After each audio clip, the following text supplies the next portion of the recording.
Chat check who's watching, give me a shout. Enterprise is now live streaming Star Citizen new Star Citizen video collab vid Sol Tamak request 4 drums VKB Corsair AMD Red Squared Fuel.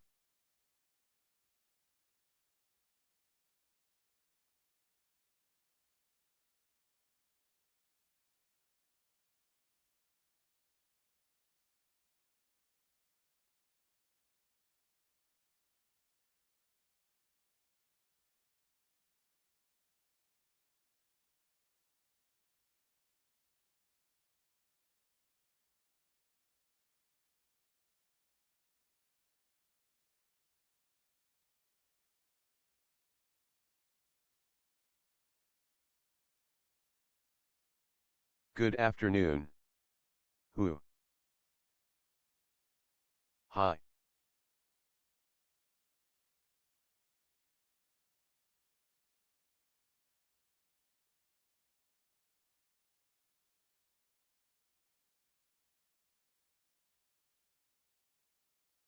Yo.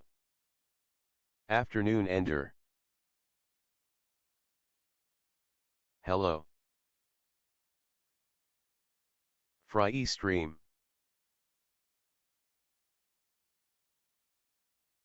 Hi. Roll call. 07 everyone.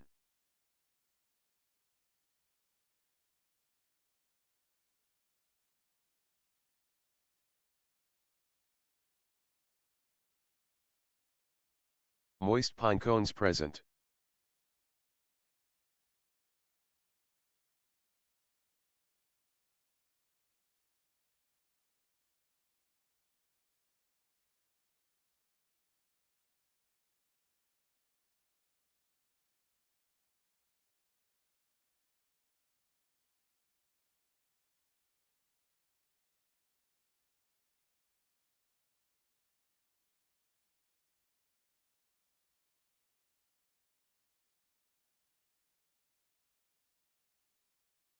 Oh 07.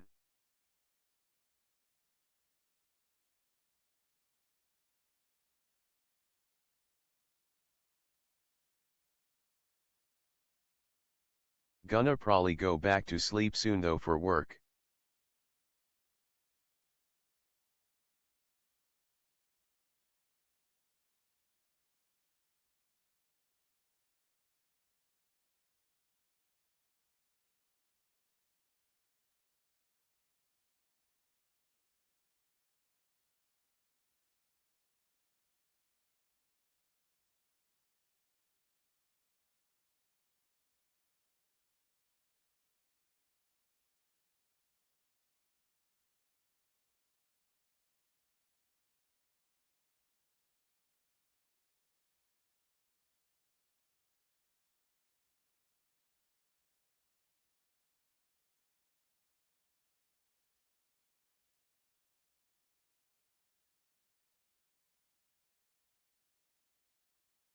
Moist pine cones Shibuya.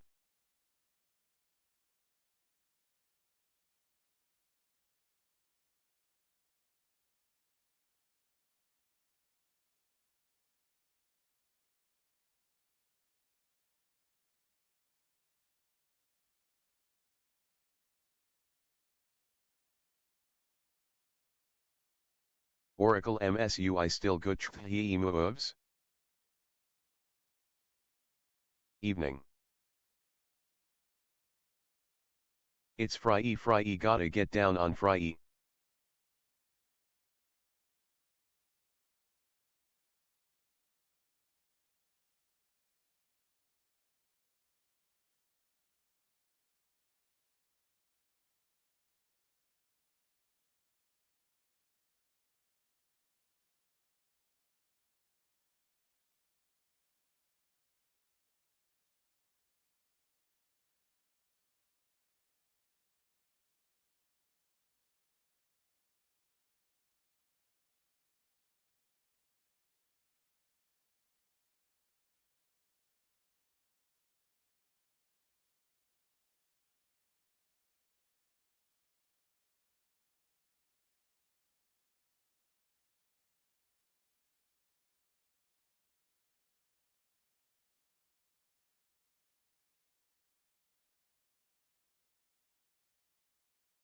Unsunsunsuns.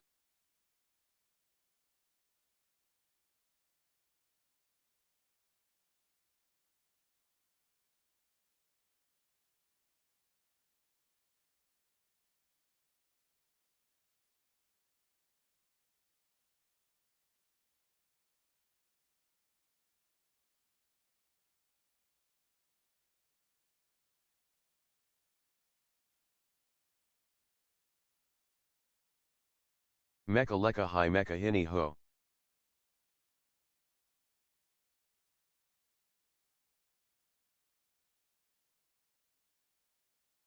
LOL.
And Cowboy Curtis and Jambi the Genie. This is the ultimate showdown.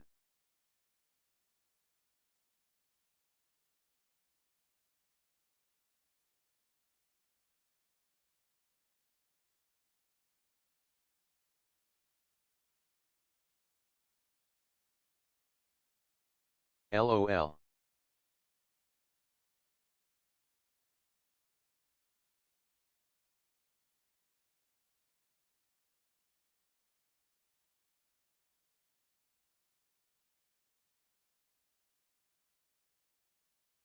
Pop Culture Free Association let us go.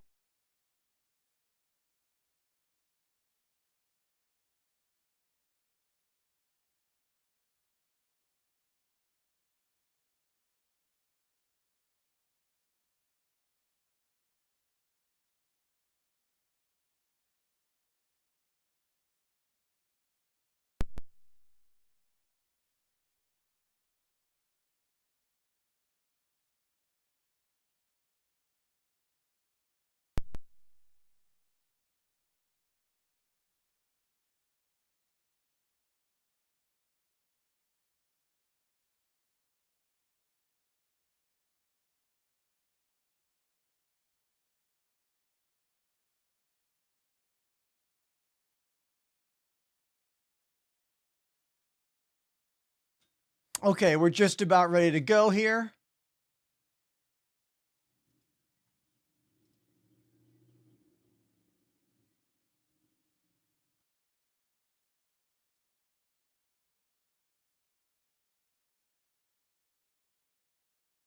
Let's go.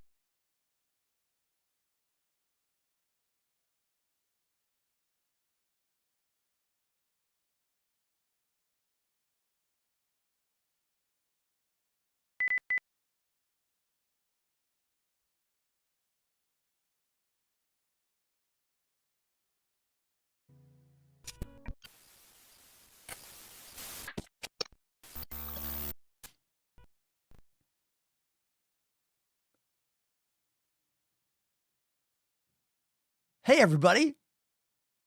Thank you so much for tuning into the show. SHHHH, I'm listening to reason. Shh.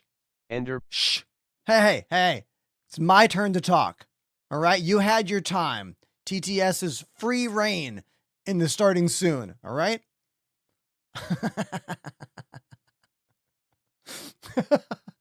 Hey, thanks for being here. Yesterday was a really, really awesome stream. Like, I was a little nervous about what was going to happen yesterday, right? Because when I stream alone, I kind of know what's going to happen. I mean, I don't know what's really going to happen, but I kind of have a good idea. But when you bring another person live on camera next to you, you truly don't know how that's going to go until you get into all of it together. But you know what? Yesterday was a humongous success. Here's the thumbnail I made during the actual podcast with Salty Mike. Every now and then I would hit the screenshot button on my Stream Deck, and this shot happened. And it actually looks very candid and like natural. So I was really happy about that. I'm not very good with video editing though, or photo editing. So the plain black and white text is all you get. But it went really great. I had a good time, and the video is live on YouTube now. You can do !Salty Mike in the chat to get the link for it, but it's the most recent video on my YouTube page. So it's easy to find. Save it for later. Click it, save it to watch later. And any comments you got, as always, put them in the description. Now, today's stream is going to be a shorter one. I actually have a pretty awesome dinner party happening later. So originally, it was just going to be me and my partner, Lily, going out. But then my old bandmate, Justin Brooks, from my first real band, Bad Ash, my first apartment in Boston, he used to live in that room. So I moved into his bedroom, and we became friends 22 years ago and had our first real band together, our first national tours. And he's a full-time horror movie filmmaker now. He's been working on movies for about the last 10 to 15 years. He has a movie called Alone With You that won quite a few awards from Fangoria. He's in town tonight, so we're going to go out as well. SBT Buckeye CBR Hey. activated the Prime sub. Buckeye, you're the first new sub of the day. Thank you, dude. I appreciate that. Thank you. But yeah, Justin texted me and he was like, hey, I'm in town tonight. What are you doing? I was like, I'm going to dinner. You want to come? He was like, yeah, I do. So then I hit up Annie, my other partner, and I was like, Annie, do you want to come as well? And she was like, yeah, I want to meet Justin. So now we're all going to go out for dinner tonight. I'm just really excited about that. It's going to be nice. So because of that, I got to end my stream at 5. Sorry. Got to end it at 5 today. Wesh 2 activated the Wesh. Prime sub. Woo, Wesh, thank you very much. That's the second new sub of the day.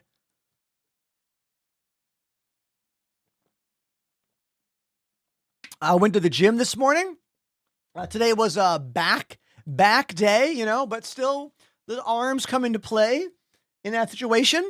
So I did those pull downs, like this, and then the this one, and then of course the this one, that one. So yeah, things are happening, and I'm proud of myself. So let me be proud of myself, okay? What am I drinking right now? This is a caffeine-free Dragon Ball Z flavored G Fuel.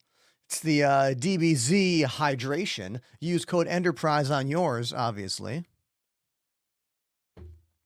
And yeah. So I want to hop right into the new Star Citizen Live from just yesterday.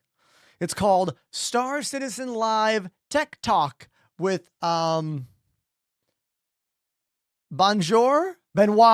Benoit. That's his name. My brain just went, ooh. Yes. So let's open this up. Wait a minute. Moist Pinecone used to work for Fangoria. Really? That's cool.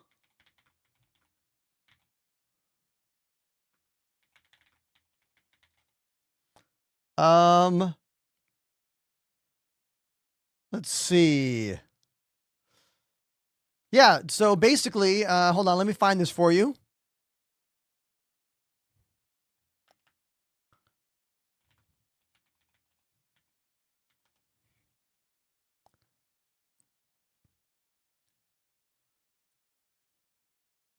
Hold on, let me find it for you. Yeah, so Alone with You is the name of the movie that my buddy Justin did. So this is the movie, Alone with You. Him and his wife Emily made this inside my old apartment. I used to live with him here in Brooklyn, and they won a Fangoria award for it a couple years ago. And yeah, here's Justin. Look at this guy.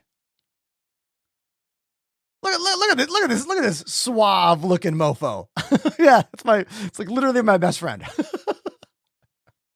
So yeah, we're gonna hang out tonight. I'm looking forward to it. It's gonna be a really good time. And but let's shut up and talk about what's happening right now. Brand new to me, premiered yesterday, Star Citizen Live. Let's watch together. Cue Jared. Jared. Hi, everybody. There he is. Welcome to Star Citizen Live Tech Talk with Benoit Beauséjour. I'm your host, Jared Huckabee, and if you've never seen Star Citizen Live before, lucky you. No, it's where we take usually about an hour out of our week. I'm not liking the sound of Jared's microphone today. I feel like they are using a different mic. It sounds much further away than normal. You can hear the breathiness of the sound. Maybe their lavalier mic died or something. I don't know. I know I shouldn't care about that stuff, but it's a problem I have. I care too much about everything.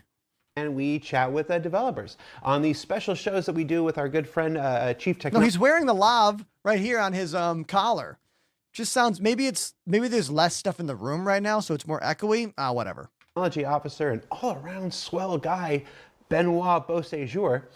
We usually take a bit longer. Last time we took 3 hours. What is that case? What is that orange case right there, huh? To find out what that case is later on, probably. We usually take a bit longer. Last time we took 3 hours. The first time... Can I put missiles on the Mustang? I'm pretty sure the Mustang has missiles. At least 2, right? Chad, how many missiles on the Mustang Alpha? Time before that, it was close to 3 hours. Really, it was maybe 2.5 hours. This time, we're clocking in at about 2 hours because we have meetings that we have to go to at about 2 hours. So, yeah. I'll put subtitles on for you guys. I'm running out of gas. What else do I do in the intro? Oh, I got to introduce the person. So, I've mentioned this person in Benoit Beauséjour a few times. So let's go ahead and meet Benoit Beauséjour. Benoit? Hi. Hi. I have to say I'm impressed with your pronunciation. It's been like 12 years now. No, but it keeps getting better. Every time it's better. Mustang Alpha has no missiles. Thank you, Fireball. See, there we go. That was for the man of cheese on TikTok. I practice privately. There you go. I know. Thank you, everybody. Hi, everybody. Tell everybody who you are and what you do for Star Citizen. So I'm Benoit Beauséjour. You want me to say it again? Oh, yeah, his last name's rough. I'm not even going to give it a shot. My tongue, too dumb. No, okay, good. No. I am the Chief Technology Officer at CIG, so I guess the best way to describe it is if it has a computer chip in it, I'm kind of involved in a way. So I run the engineering teams, Star Engine Group, and I meddle with all areas of the game, trying to get us forward to our 1.0 release. Metal's a good word. Yeah. My blood sugar is weird or something. I can't see with my glasses. I'm seeing better without my glasses, so we're going to take off my glasses. Although I'm going to have to do the show like this. Now, I love when Jared goes full, like, interior monologue. I can't see everything else, but I can see this. This is all good. important.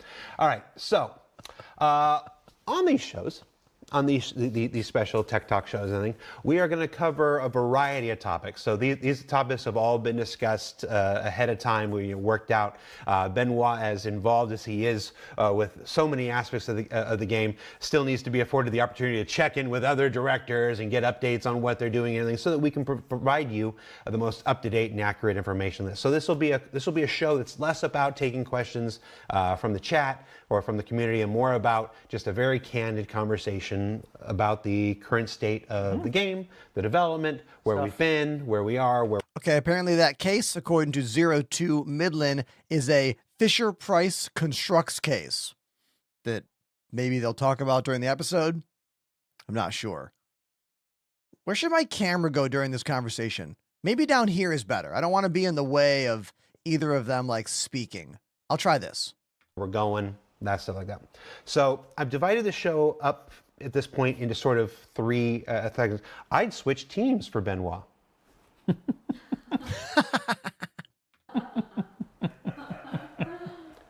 Oh, that wasn't in chat. I was just talking myself. No, that wasn't chat. Send a DM after the show. That's not appropriate. So we're going to start the show with updates to existing endeavors. So this is the third one of these we've done. We've talked about a couple of things. So I'm going to update on a few of these topics that we've been covering through this before the second section where we get into some new things that we haven't discussed. TV dams. Cool. So let's start with the biggest one, which is server meshing. Yeah. We're now a year on. We talked about it ad nauseum leading up to this thing. Yeah. It's now been out a year. This is probably the last time we're going to talk about it for a while again, until Dynamic comes, and we're not going to put any dates on that. So let's put the story of server meshing. Let's put a button on the story of server meshing. Sure. And I'll break it down into 4 sections. Anyone in the chat who's like, server meshing? What? That was one of the largest technology breakthroughs for the game's development cycle that premiered for all of us during the 4.0 patch back at the very beginning of the 2025 calendar year. How's it gone?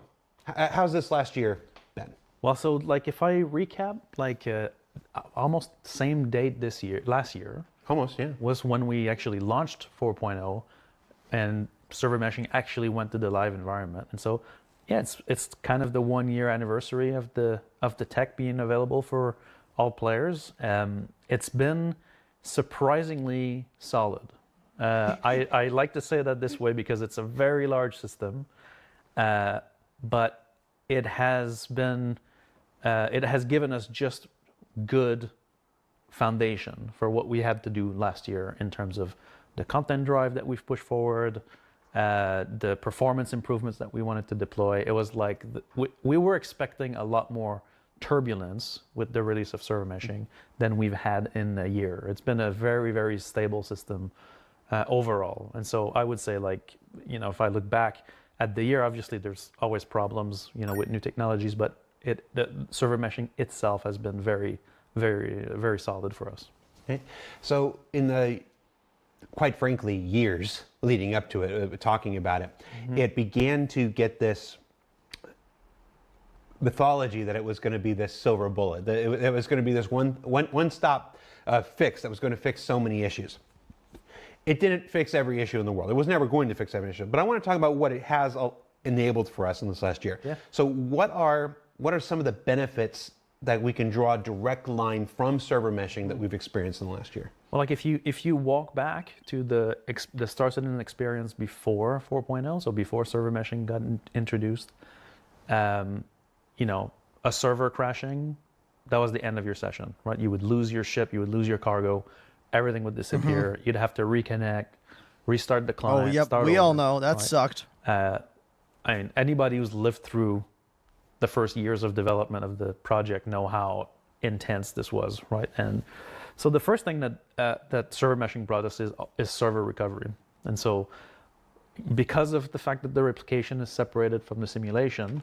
I need to pause it for a moment. I was posting on Twitter about the Salty Mike collab video that's live now. Basically, when I think about this game pre-server meshing 4.0, everything you did at any particular moment could just poof, gone. And then you have to start over.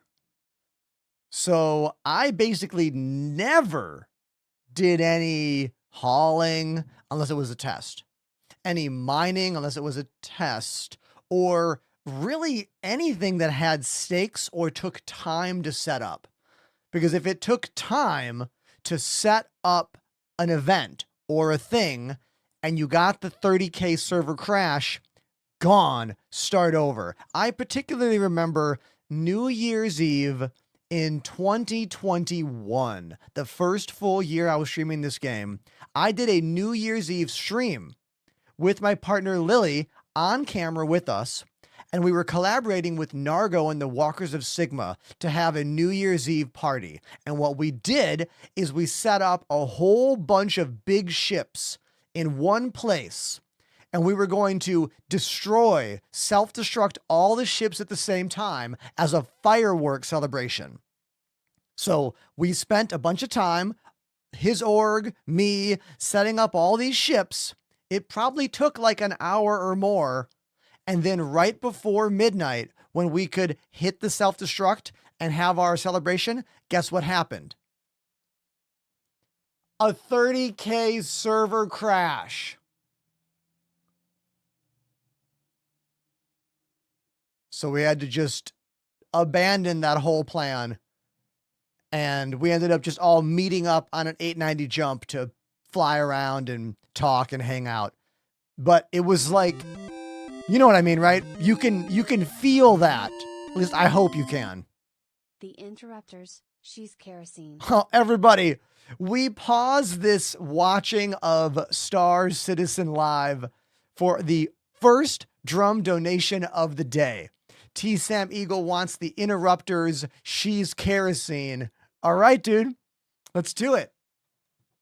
First time I played with this band was 2015 at the Bottom of the Hill in San Francisco. It was a Pirates Press Records anniversary show. I was playing keyboard with Lenny Lashley's Gang of One, Boston band, dude from Darkbuster, another Boston band. So let's do this. Thank you so much, T. Sam Eagle.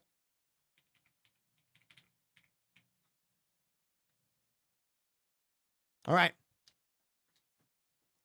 Let's go.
There we go. That was the Interrupters. She's Kerosene.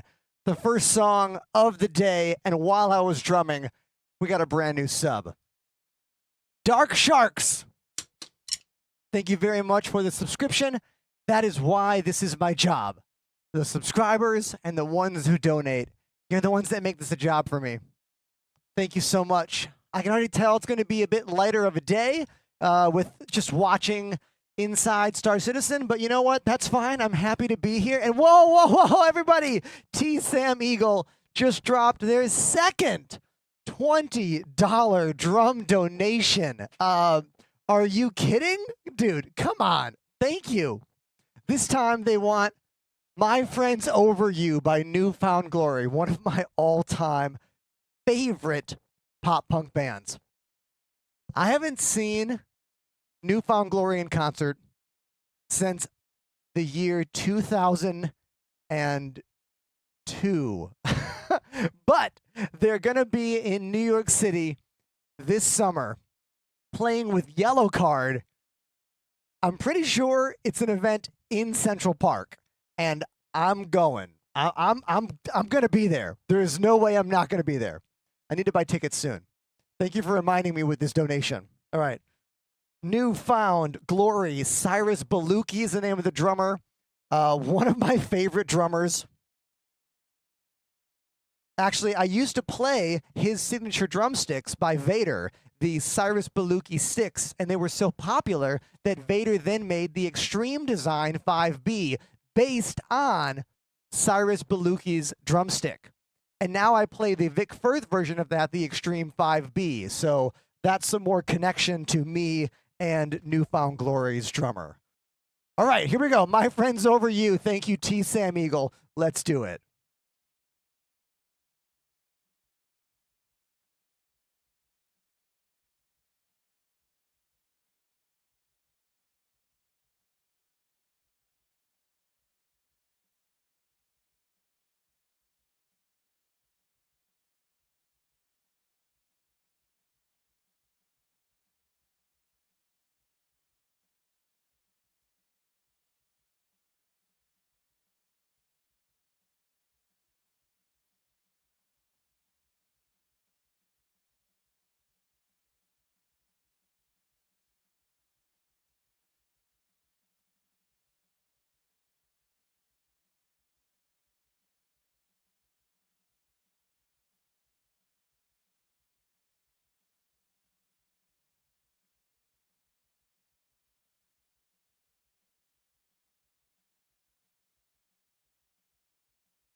There we go.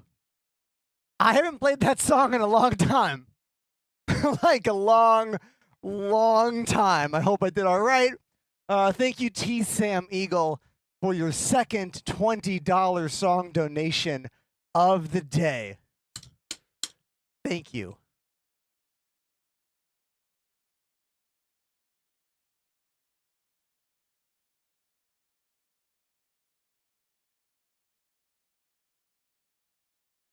When are you going to play Star Citizen? I don't know. Probably not today. You know why? Because we got a video to watch all about Star Citizen. That's close, right, Mr. Nothing? Let's continue this video.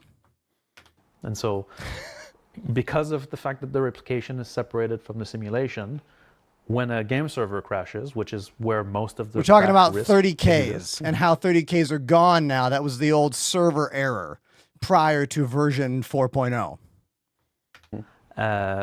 Well, the state of the replication is still good. So we just tell you, hey, we're getting another server. You stay there. And when it comes back, we can recover exactly where you were. You don't lose your ship. You don't lose your cargo. You don't lose your materials. And I think that's been a very, very big, it's a kind of the unsung hero feature of server meshing. It helps with, engagement, playing longer sessions, finishing missions. And so for me, that's like one of the big pluses that was brought in with server meshing. On top of that, and we did have some crash isolation, to be clear, in 3.24 and before, right? But what server meshing really brings also on top of that is crash isolation. So if a server is in charge of the Crusader area and he's the one running into issues, then only that area is affected. And so the player who's, bounty hunting in Pyro or something like that, he's completely safe from this crash. And that just, the perceived stability has increased a lot based on that. On top of all the work we've done to prevent servers from crashing in the first place. But just this whole setup has made the game a lot more stable in that sense.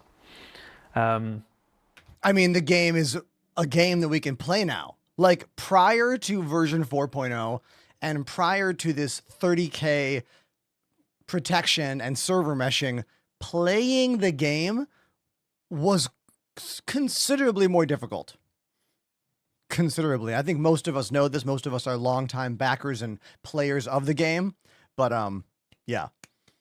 The fact that I'm not worried anymore about constantly losing the stuff on my ship at any given moment makes me want to play the game more.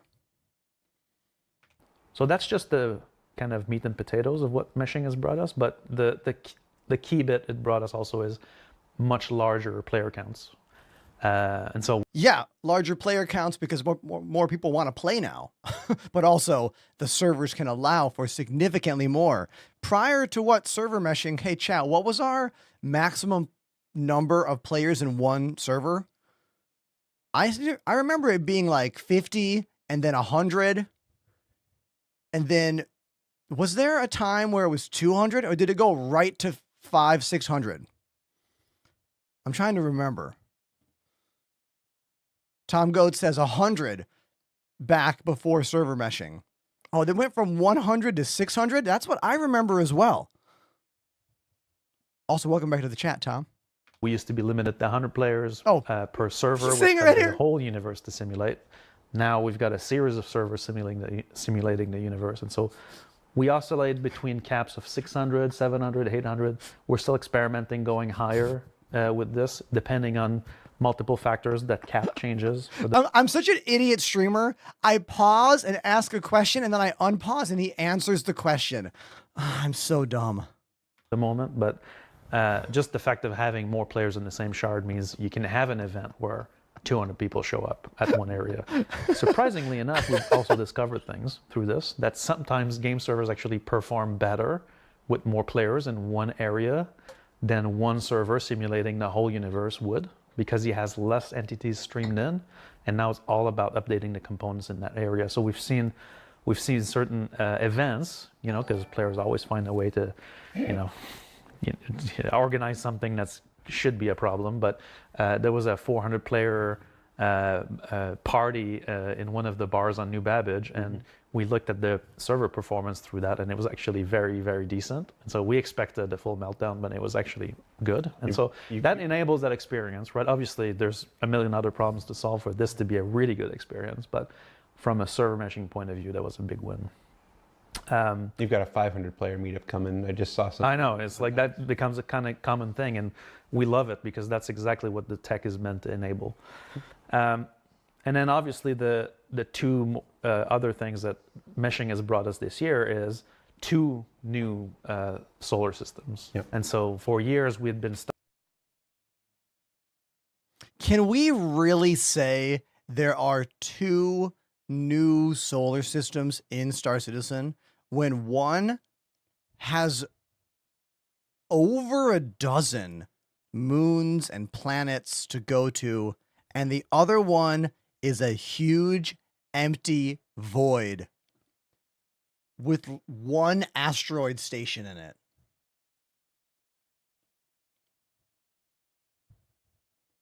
Bullshit, right? Right? I mean, hell, if they wanted to make empty stations or empty star systems with 1 outpost, I'm pretty sure they could have an absolute F ton of systems. Now, I'm not a developer. I don't understand how that shit works. So maybe I'm the asshole for saying it out loud, but I feel like if they wanted to have a system like Nyx that was empty, except for 1 location, they could have probably multiple more new star systems. So I really do not like when they talk about Nyx as an achievement for the game right now. I don't like it. And if you disagree, tell me why in the comments. And that'll be a clip. I don't like to post clips where I am that strongly wording things about this game, but it kind of pisses me off. Okay. Let's keep watching. stuck in Stanton, expanding the Stanton system, more POIs, more planets, more things. And now suddenly we were able to branch into Pyro, which was everybody at CIG Pyro, was awesome. really looking forward to that. The planets in Pyro are incredible. The views are incredible. Everything about Stanton is better in Pyro. And we're all hoping for that in Nyx.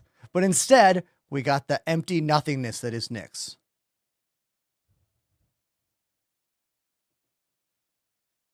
It was internal tension at when are we going to launch this thing? I've been working on this for a long time. Yep. And so that was really a relief to be able to get, players to cross the jump gate. So the jump gate technology obviously comes with meshing.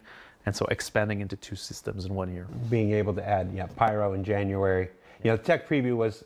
I was there at the jump gate the minute that Pyro opened up in... what build was it? Oh yeah, it would have been like the 4.0 PTU build. I was there within minutes of it being opened with dozens, if not, I don't know, like 100 or more, probably hundreds of other players. And that gate did not work.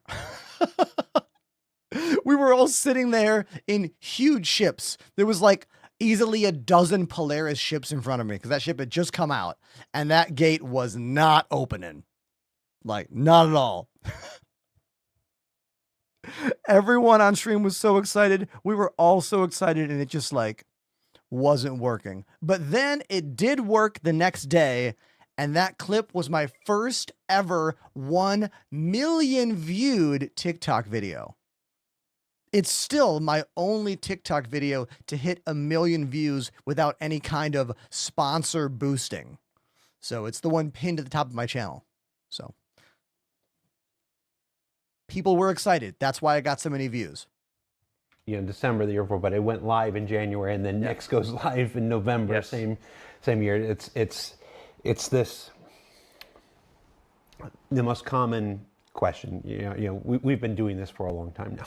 Here, forget other places. We've been doing it just here for a long time. And one of the most common persistent questions is about the pace of development, and people have been waiting very long for certain things, justifiably so. Yeah. And we've always maintained that its development kind of works on it builds. Yeah. It builds and it builds, and you get more efficient after you build the tools, after you build the foundations, stuff like this. It gets more efficient. You can do more later on. This year, because of server meshing, we were able to kick out. Everyone okay if I do this? And we're still expanding on. Wait for it, wait for it, wait for it, wait for it. Every patch this year will expand NICs even more. It's the one in March is looking to expand a bunch of the service stations, and our first big content drop, which Okay, I'll go ahead. They're saying March, we're going to get new stuff in NICs. Rewind. Systems, and we're still expanding on NICs. Every patch this year will expand NICs even more. It's the one in March is looking to expand a bunch of the service stations, and our first big content drop. Service stations, I don't care. Content drop, does that mean planets or moons? That's all I fucking care about. Don't tell me shit about NICs unless it's new planets and new moons. Which I'll go ahead and say right now. I got kind of for real there. It's supposed to be Rockcracker. If you watched what was it called? Citizen on Direct. Yeah. Me and names. I mean, Rockcracker does look cool, but if there's nothing else in that star system, it still feels weird. Rockcracker is meant to be a PvE, PvP hotspot opportunity event similar to what we have at the Hathor sites in Stanton. Watched what was it called? Citizen on Direct. Yeah. Me and names. You can learn more about that. Yep. But we're currently working towards that as our March release, and then on, just continuing to build out NICs until I think in the Road to 1.0 presentation at CitizenCon 2 years ago. Now, a year and a half ago, Rich Tywer acknowledged that Castra would be our next system whenever that comes online. So it's just this technology. If they give us Castra with nothing in it but one station, I'm going to make a really angry video. What does that mean? It's unlock the capabilities to do what we can actually start to deliver so many of these things that we've been talking about and working on behind the scenes. Instancing has some role in that. Absolutely. Yeah, completely. There's one more thing that server meshing brought us that's not negligible, is a very substantial gain of performance on the game servers in general. So, like, I'll agree with that. Yeah. Game servers were running, we had a very low bar for acceptance on FPS for game servers because we just had to deal with so much. Nowadays, like, server FPS is magnitudes higher. So that actually allowed some of the content we've already produced actually shine because it was working properly. And so that's because servers have less to simulate. We can optimize their workload. We've also reduced we've talked about this before, but we've reduced the size of the game servers because they just have to simulate one area. And so overall, meshing has improved server performance by big magnitudes. Yep. Yes, Chet, no, my head is not smaller. My hair is just bigger. It was very windy and rainy today, and it's just whatever. No, I haven't had a dye job. It's grayer than it's ever been. No, we are not taking questions from chat, but I will comment on every one of you commenting on my appearance.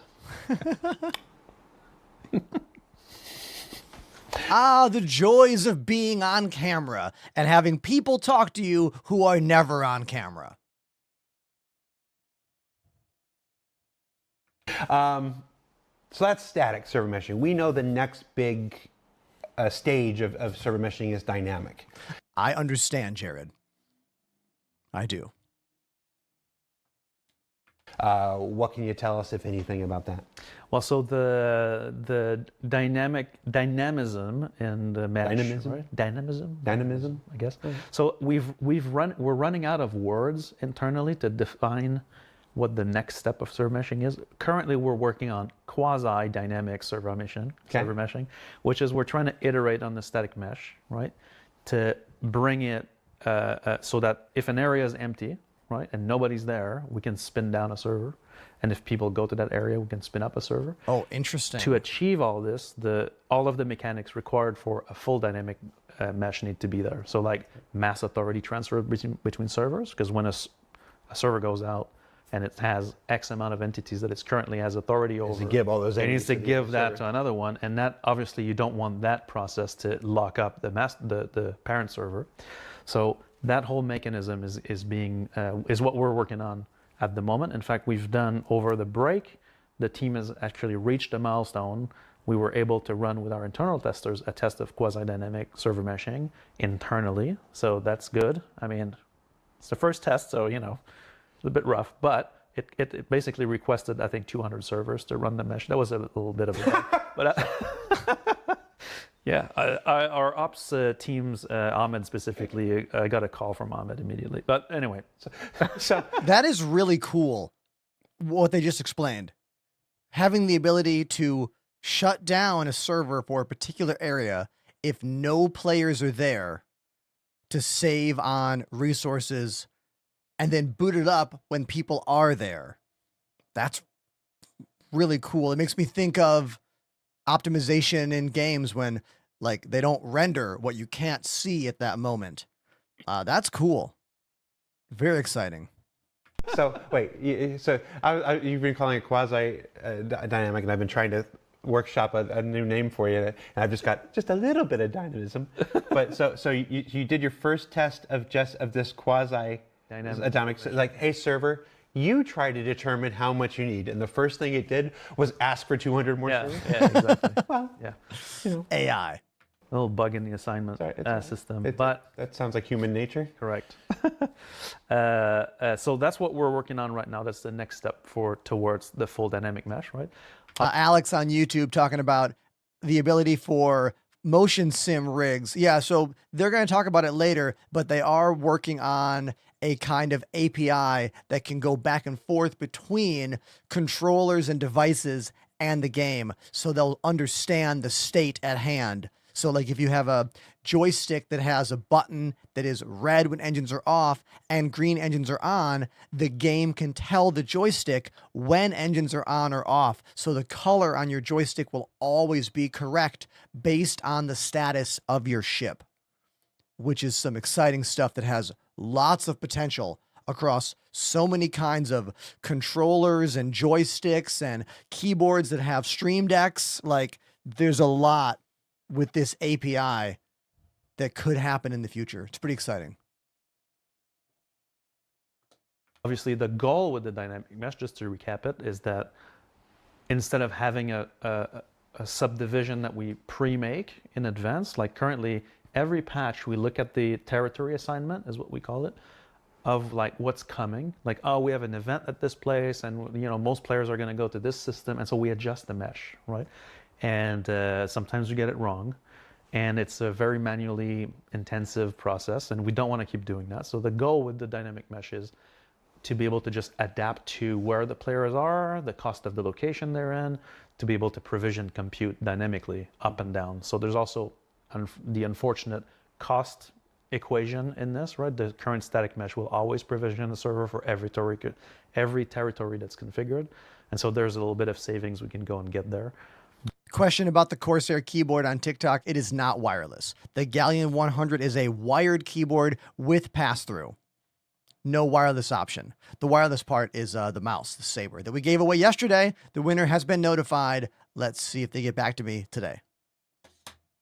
But more importantly, the dynamic aspect of it is to be able to always make sure that the proper compute is available for players when they're in an area doing something, right? So that's the goal. Chat's debating whether the servers have actually achieved AGI and have played the game. And they're just like we've played the game. Give me 200.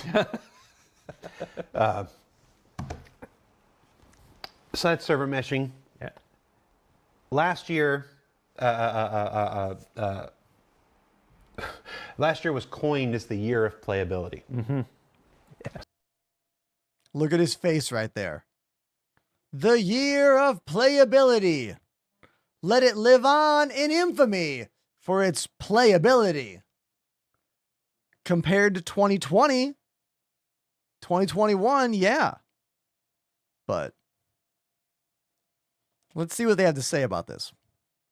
So we've just backdoored a whole bunch of playability improvements that server meshing, which dropped last year, enabled. So we've had all of those improvements last year that made the game far more playable than it was in any previous year. But that phrase has been used, it's weaponized, it's thrown back every time somebody encounters any kind of bug whatsoever. So I want to talk, and that's not entirely unfairly, because everybody's bug that they're encountering is the most important bug in the universe of that. And no one ever has the same experience playing this game. Ever. Your computer, your network, what you perceive as acceptable bugs and glitches and what others perceive as acceptable bugs and glitches. That's why the year of playability was such an awkward phrase that was not interpreted correctly by, I think, really any of us. Given moment, and that one is not resolved because they're encountering it. I want to talk a little bit more about what we did gain last year. So it's whether that's the transit system stuff, the 30Ks finally being killed, the creatures and boss fights and stuff. We're fast forwarding. You tell me, how did our year of playability go in your head? Well, so I think that, obviously coming from the server meshing improvements, there was also some failings at the beginning of the year where we saw, transit became a very big problem. That's an example of a Only system. because we tried to use it. Or tried to serve you, but badly. But that's an example of a system that was built years ago that wasn't properly scaled over time. And so when you added dynamic gateways for the transit system plus the meshing situation, that became a really problematic system. And so that was, I think, the first order of business once we launched 4.0 was like, we need to really take action on transit. And so we talked about this last year, but we did create the Transit Heroes group, which was a coalition of volunteers. Well, they got volunteered. Voluntold, yes, exactly. To come and give a bit of oversight on this, to look at the system to see, okay, what do we need to actually, have stable elevators and trains and, make sure that that's always available. Because the traversal of the game, if that doesn't work, then the game doesn't work at all, right? If you can't take an elevator to get out of the habs, then game's over. Good luck, right? So the Transit Heroes team, I think, has done a fantastic job. They haven't re-engineered the system in that strike team, but they really focused on self-healing strategies, right? If a manager loses a carriage for some reason, for any reason, well, just create another one and get this thing rolling, right? I love when they talk with insider lingo, and I'm like, I don't know what that means. Like carriage manager, no idea. Now, they couldn't fix, in this effort, they couldn't rebuild the system. There was fundamental flaws in how it was engineered for server meshing support. And so, but at least they got it into working condition. So I do think, like, if you look at the game now, transit is no longer the big problem it used to be. Panamanium says, elevator is the carriage. And there's a manager that spawns and destroys those elevators. Ah, okay. Thanks, dude. Right? Like, it actually functions when you need it. Now, that said, most times it fixes itself, right? So it's still getting in a weird state, but it fixes itself. So, we've done more about this, and we'll talk about it later. And we're building the transport system. Correct. Concurrently. Yeah, absolutely. So while this team is repairing the transit system, we're building a new bespoke transport system. Right. So transport is basically the fix for this, like the real fix. Let's get to transport when we talk about what's fun. Yeah. So what else did we get last year? Well, I got a list here that I worked out a little bit with Jens just to gather up because the game is so big. So I'm gonna limit you a little bit on this time. You've got. Okay. I'm gonna give you 5 minutes. Sounds good. I'm gonna give you 5 minutes. A big time box. Because we do want to get to the new exciting content. This is important. Okay. So we talk about 30K hold on, protection. hold on, Okay. hold on. Go for it. Go. You should be a producer. Okay. 30K protection, transit improvements, right, to make it stable. A stable tech base for the content teams. What doesn't show is that to achieve the content we shipped in 25, we actually froze a lot of the technology to give the content teams a stable base to work off. Before, it was a bit more of a mayhem. So we did that. Let's make this 2.5 minutes, As chat. we built all of this content last year, so a monthly patch was a very heavy cadence. Patch last year. Yeah. I think that what's really cool is that we've built kind of a library of locations and events that if you start playing Star Citizen today, Lock in. It's like that. We never had that before. Like a real set of locations that have like a full-on, storyline to follow. So that's really cool. In these locations, we're able to ship some new creatures. So a lot of new creatures and boss fights. So we had the first couple boss fights this year. Yes, the boss fights. With your Big worm. Mandy, Stormbreaker. So that's like a brand new, design discipline for us to design boss fights for multiplayer. If you haven't fought the big worm, Yomandi, it's pretty awesome. Elements. So that's new. Spawn and Hangar is something that we've actually been able to enable this time. So Spawn and Hangar, I am not that into. I think Spawn and Hangar should be an option that you decide after you have walked through your entire station. Because I think new players should spawn in their hab so they have that whoa experience when they walk around Lorville or they walk around New Babbage and they see all of these things everywhere and have to figure out that, whoa, this game is big. This game is vast. It's like a city. I need to know what to do. I have to figure out my own life. I think that's really important for this game. And I don't like that we spawn in our hangar when we start a new game right now. I think it cheapens the new player experience. Do you agree?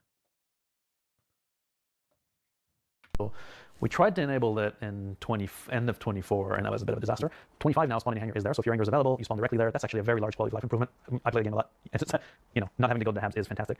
Yeah, it's only good after you understand that walk through. It should be a option, a checkbox. We've been able to put weather in key locations, including some of those big hero locations we talked about. We're hoping to do more, but for now it actually is there. 2 new star systems we talked about this. Jump gates, which is a whole a game on its own. The way it functions is actually super interesting. As you're going through the zone, you're moving within the zone. It's really a fun system to go through. So that's in. We fixed the goddamn bounty beacons, which is one of the coolest loop in the game. I love it.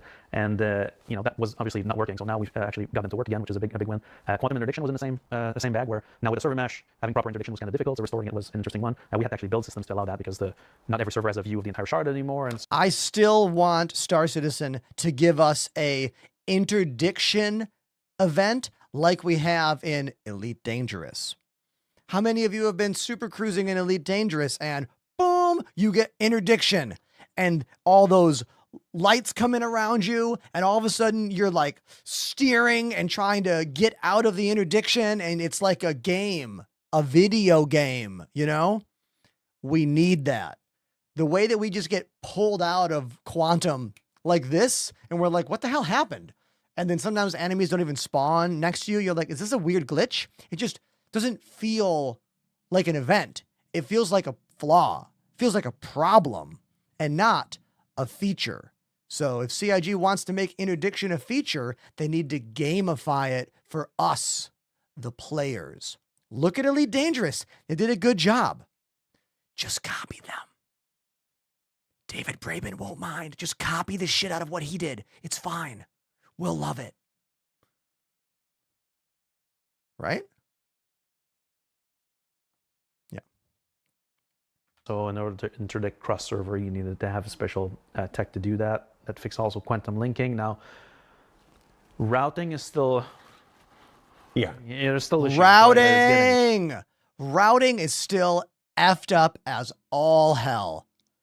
It's been slightly better with the most recent patch, but I had multiple patches in a row where I could not route multiple places. If you were not line of sight with the place you wanted to go to, it just wouldn't route you. And when you can't jump to the place you want to go to, it's very frustrating. And if someone who's played for years is frustrated, imagine how someone who is brand new to the game feels. They have got to figure out what the issue is with routing your ship to locations. But at least there's been some quality of life improvements on that side that we've done this year. Freight elevator. Yeah, we all know freight elevator was a disaster. They're working okay now, but yeah. Ongoing. We'll have a whole section on freight elevators. But there's still some that are not. Yeah. Been a lot of. If throughout the year, freight elevators have received tons of. Compared to where the. Thankfully, Alex, we don't route through planets very often. I have not seen a route through a planet bug in quite a while. Those were awful bugs. How many of you got destroyed by routing your ship through a planet? Compared to where they started when we attempted to push them, when we pushed them to the forefront for an event. And right. yeah. compared to where we started. But, let's. We talked about still a server ways to go. FPS and stability from the meshing and the cleanup that we've put in place. Also, we've pushed at the middle of the year. It came for you guys at the end of the year, but actually we merged it at the middle of the year. But a whole new tech base, including at least a year of graphics update, including Vulkan coming in. The graphical updates are great. Vulkan has brought a whole new level of fidelity, at least for me and my system. The game looks significantly better. Is it running better for you now that Vulkan is the main API? I'm a big fan. I think it's all good. It's not necessarily more optimized yet, but it does look better, I think. Oh, Sandman XGB has subbed for 53 months. speaking of looking good, a 53-month resubscription. 53, let's calculate that. 53 divided by 12 equals 4.41666 years subscribed to the channel. Thank you. Thank you very, very much. Can you guys hear that construction vehicle beeping outside my apartment? It's really bothering me. I don't know if you can hear it or not. Thank you, Sandman, for that epic resub. Cheers to you. There's the beep again. Into the game now. That was what will allow us this year to do some pretty large changes as well. The first weaponized mech, so the Atlas ICT came in. The ICT. So that's also a really big boost. We still don't know if it's a vehicle. John Crew and I have this ongoing feud. He says it's not. I say it is. You're dipping into content here. I'm not going to let you count the. I'm not going to let you count the ICT. That's content. Ah, that's fine. I'm not going to. Yeah. Well, Although this exists. the jump Mouse giveaway winner has been notified. I'll let you know if they get back to me over the weekend. If they do not, I will reopen the giveaway for someone else. jets were a feature, I suppose. There you go. The jump jets were There a you go. feature. So I'll give you half credit for the ICT. Correct. Thank you. Thank you. I will take that. Comms notification got a big facelift. That's something that we want to use a lot more of, and so we needed the proper tech to be able to render that properly, and not just the quip lines, which you need more immersion than that. So that was actually a pretty big thing with facial animations and tracking. And so that's in there. And then cross shard progress for events. So what powered a lot of the content this year was a new service in the background of the game called the scenario service, which whether you're doing clean air or the resource drive last year, the cross shard progress of these events is tracked by the scenario system, and so that's how we're able to show tables about how many resource drives and resource drives, stuff like that. Exactly. That's a pretty good list. You just got it says 502. Yes. Look at that. On time. And you didn't even mention item recovery. No, I did not. You didn't mention item recovery. Look, I just don't want to hear them blab for hours about stuff I already know. I'm trying to get the new stuff. Okay. And there was one other that I had until I got distracted by my own clock. I got distracted by my own clock. Basically, it's hard to think about how I want to say this. If you've been watching the show long enough, you know that I'm not above taking a section, in this case 5 minutes of the section, to basically go through some talking points that I want, that I think are important, that I think people want to hear. It is. We have had things like the year of playability thrown back at us in comms. When we see, I tune into a Twitch stream or YouTube thing, and somebody gets a very Yeah, the year of playability. Of course, we're gonna trash that. That is the worst name they could have given the entire thing that happened last year. Terrible name. A very frustrating experience. I was looking at an experience of somebody, just going to town with their whole C, and they went through a jump point, and it took them trying to go to one system, it kicked them back out to the next system, and the thing crashed, and then they got back in, and the spindles, they tried to open the spindles, but the spindles were closed, looked closed, but they were actually open, so they were things, they were in the wrong state, tried to get refueled, tried to go to refuel, the refuel thing Double time Jared when he's already anxious is crazy sounding. wasn't working, and then stowed the ship and spawned the ship, and it didn't come back on the docking port, it came back in their hangar full of cargo, and it's like this. It's like, we acknowledge that. I'm sitting here saying we acknowledge this. But there was so many massive I'm sorry if anyone's triggered by this. I just don't want to sit here for 2 hours. improvements last year. You used to use an analogy last time you did this about, I think it was the big freight container, the big giant Suez Canal shipping things, that you don't just turn the direction around, you don't just spin the wheel and suddenly you're facing a new direction. It takes time to move these things. And the efforts of your teams and the people under you, these strike teams, these hero teams as you call them, to turn this ship that we call the Persistent Universe around last year has been phenomenal. If I'm allowed to have a personal opinion, being the shill for the company that I am, has been phenomenal. We haven't gotten everything. We still got another year, the work continues. Yeah. But I mean, I'll agree with Jared. There's a lot of nice things that happened last year. Yeah. I just wish they wouldn't have called it year of playability. That's my issue. And this car outside is still beeping. WTF is going on out there? I want to open my window like in one of those movies and be like, quiet down out there, or whatever, like throw a boot at them, you know? God. It's my show, and I wanted to take 5 minutes to acknowledge the tremendous work of those teams. And a whole lot was accomplished last year, in addition to the amazing content work. You know, I said 10 patches, and I realized we actually had 11 because we kicked engineering out. Yeah. We kicked engineering out in December, so it was actually 11 patches. You know, 11 patches in 12 months is pretty crazy. So, Year of Stability would have been a way better name for last year than Year of Playability. Because I agree, after the initial 4.0 drop, it was a pretty stable year of patches. Not that many 30K server errors, you know? allow me to have a moment, to have some time to sit there and sing the praises of those people, because I've seen where we were, and I know where we are, and we're in a much better place now. Still it's just back the to beginning of the still term. places to go. Yes. That scenario I just described was like last week, and we got still places to go. Yes. But that doesn't mean we don't acknowledge the progress we've made. I think it's a testament to kind of the systematic approach we've taken to solve some of these issues, instead of previously we used to just assign tickets to people and they would, find the fastest way to solve it. And now we're kind of work as a team with the teams in quality assurance that are basically the arbinger. Like, no, it's not fixed. I can still repro, right? And these guys have been going through a systematic approach for it. I think that's paid off a bit, We get better. Yeah. Not always, but we try. And in this case, we've definitely gotten better. There were some big changes to internal infrastructure and stuff in the last year or two, and we're seeing the results of that stuff. All right. So now let's go into some specific updates here. So let's talk about the transport system. We don't need to talk about transit so much anymore. The transport system is what will one day replace this thing. I've heard talk about there being a tech preview of it soon. Talk to me about the transport system.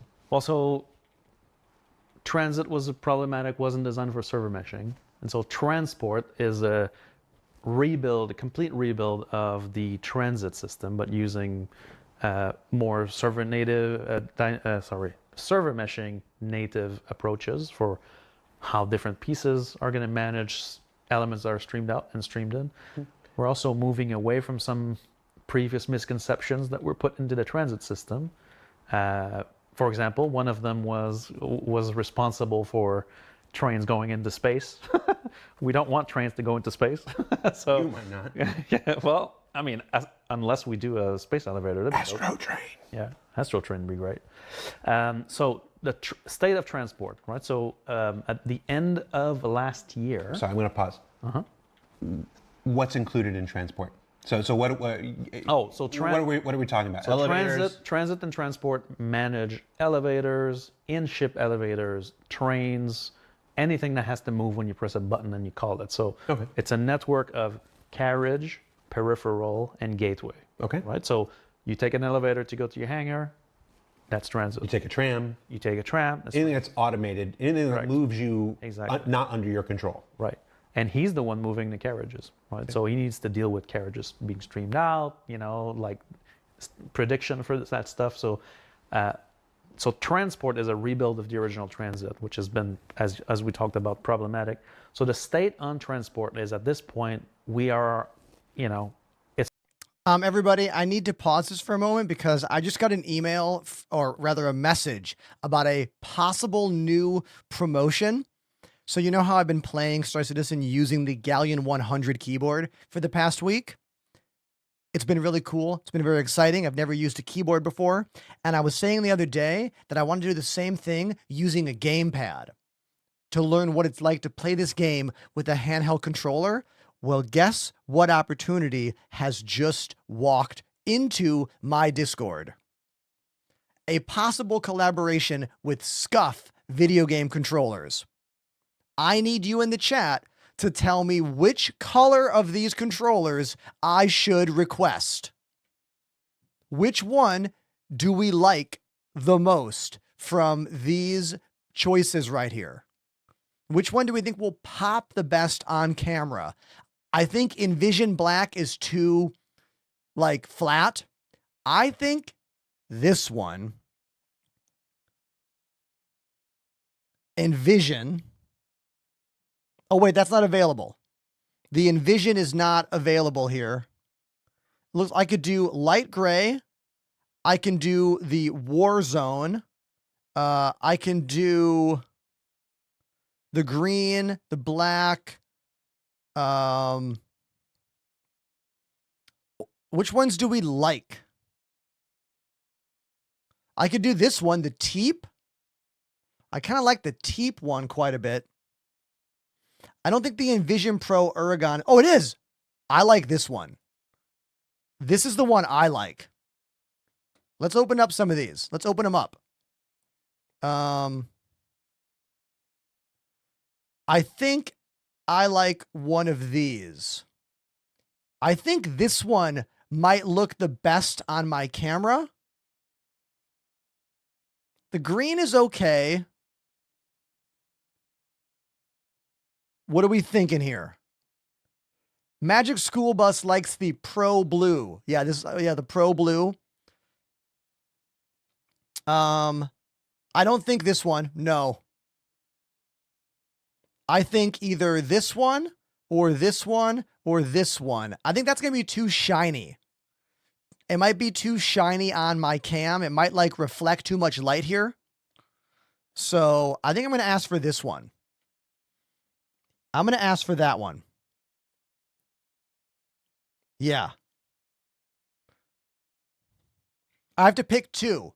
So if I have to pick two, should I go with this one and that one? Or this one and that one? I'm really worried about the shine. I think the shine's going to be too much. I think we go with green.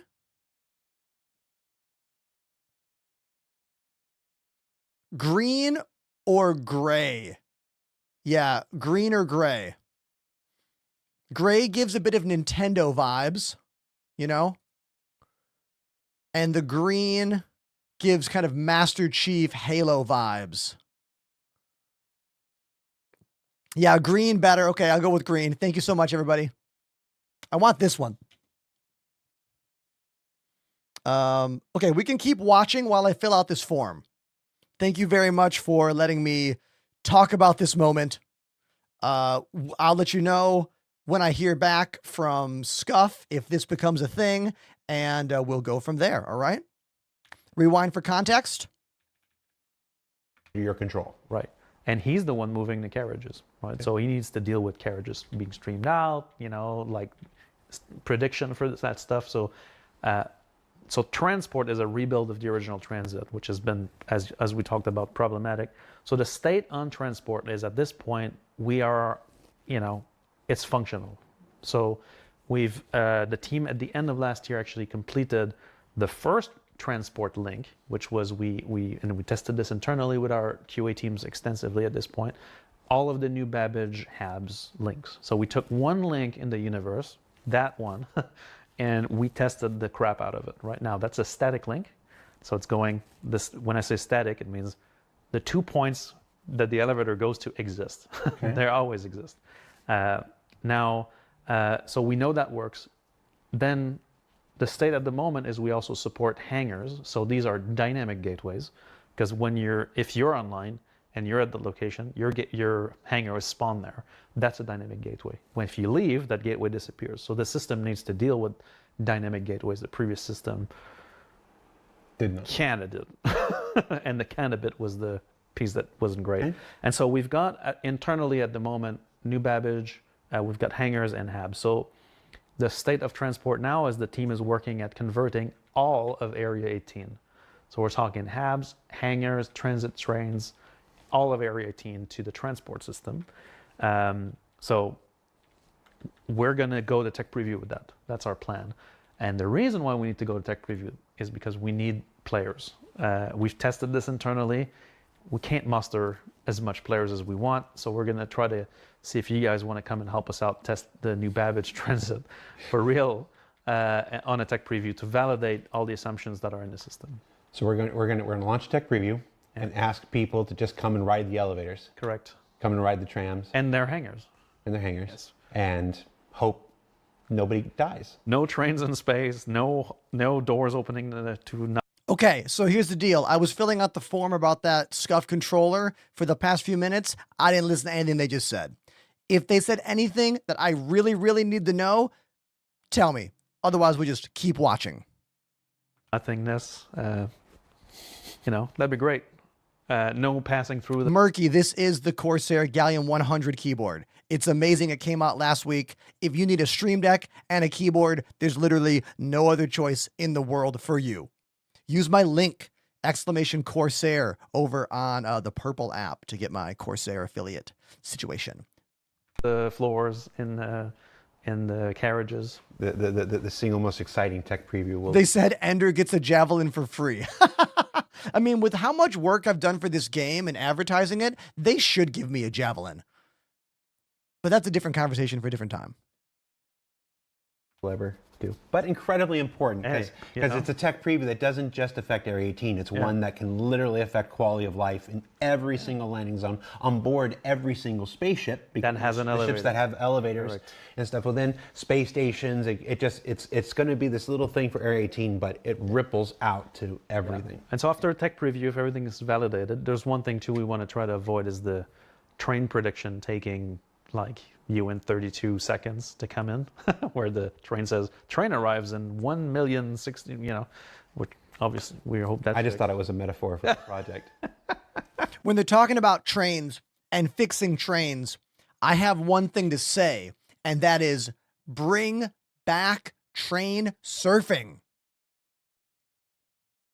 One of the best things about making Area 18 your home was finding that perfect spot on the bridge and seeing the train and jumping off the bridge, landing on the train and surfing it all the way to the hangar. Type !Surfing in my chat and let's watch the clip together. Hasn't worked for years. Let's watch it right now.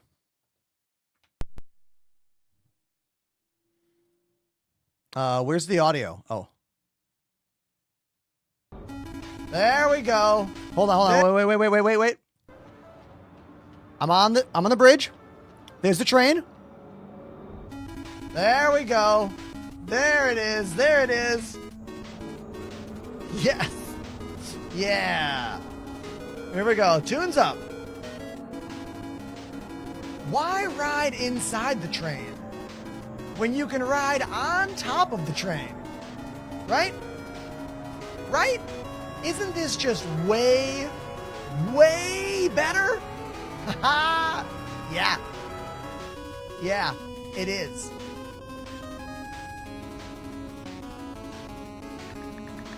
Watch this. Leave a box on top.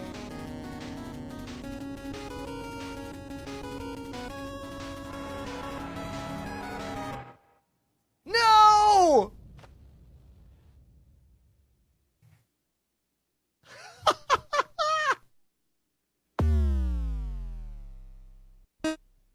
Leave a box on top. One, my beard used to be effing insane. I've gotten so much better at styling myself. OMG.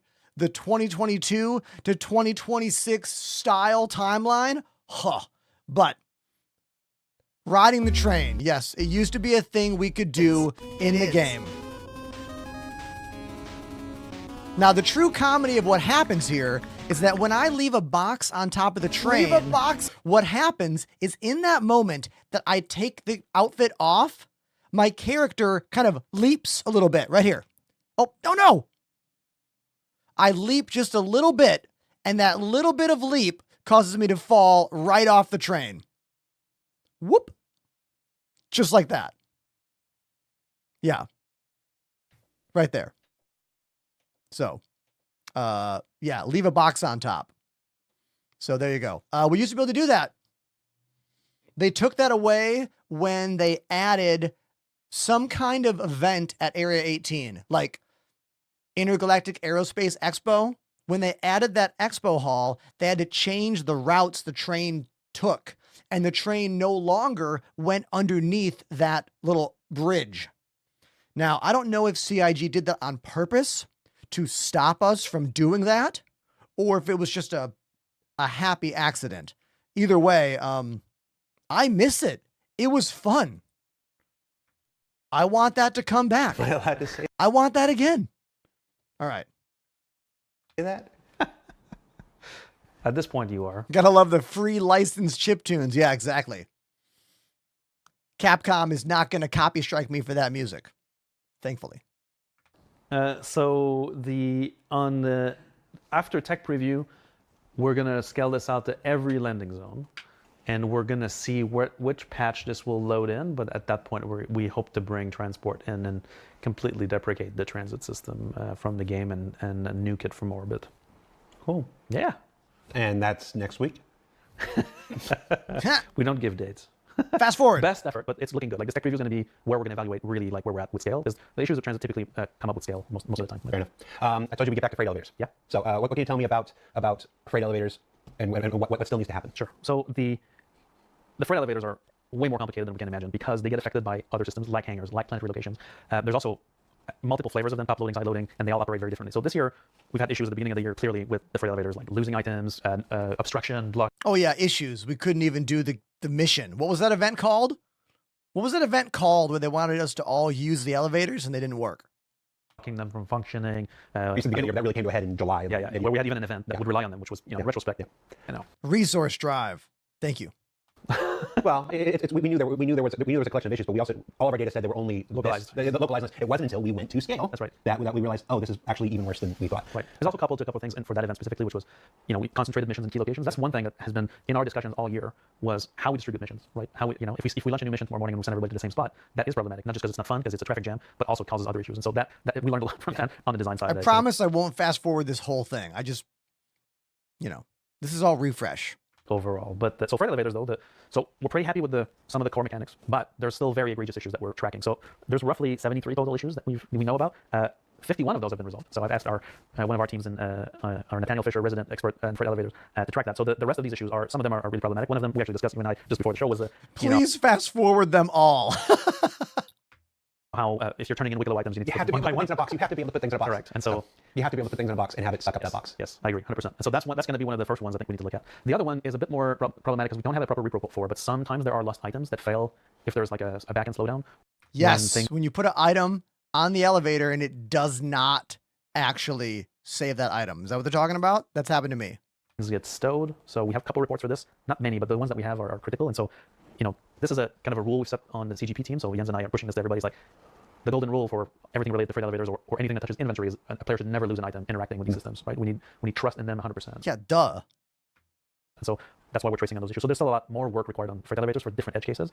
A new one that we started seeing in 4.6, which seems affected by another change, but is sometimes like putting stuff on the elevator, not on the grid, will cause it to disappear, which is kind of a physics cleanup conflict. So I know we're looking into this right now because that's a big one. But and then everything that has to do with stacking. So having a stack in your inventory that you want to unstow onto the freight elevator, that mechanism from a backend perspective is actually a creation. I know that sounds weird, but you have a stack of 10, that's one item with a stack of 10. You may bring it. It's a great comment here. It's amazing how much doesn't work, but the community just knows how to avoid it. Exactly. This is why playing this game as someone who knows nothing about it and just hops in usually has a really bad time unless they're a very patient gamer who really understands in development gaming. You pretty much have to show up on one of the live streams like me or Salty Mike or Burks or Zero or Tomato or anyone that streams this game and be like, hey, what's working right now? What doesn't work right now? This is why the content creators who work in this game's community are so incredibly important to this alpha process. And CIG sometimes recognizes that in us, but sometimes they don't. And I think the world of YouTubers and streamers needs even more support from CIG because oftentimes we are literally the people keeping people like you engaged, playing the game, educating you what actually works and what doesn't work, because all they educate you about is what is new. And of course, they're always going to be like, guess what, everybody? This works and you should play it. And then you try and it doesn't work. This is why the content creator community is integral to you playing this game and having fun. I'm not saying I don't feel supported by CIG. I'm just saying I think they could do even more for the world of content creators who help keep pushing this project forward in both educating and advertising to you, the masses. Do you agree or disagree? Or do you think I'm just being a baby and complaining? Let me know. And that's a clip. It's a creation of 9. So that bit is not stable right now. We're trying to improve that that mechanism. It's hard because there's a lot of the chat right now is debating Wicklow at the moment. And Wait, did I say his name? well, if I say it 3 times, he shows up on the screen. Candyman joke. But Beetlejuice joke. A not insignificant part of the dislike for Wicklow is directly related to that freight elevator. It's just we have a section later on. We asked around.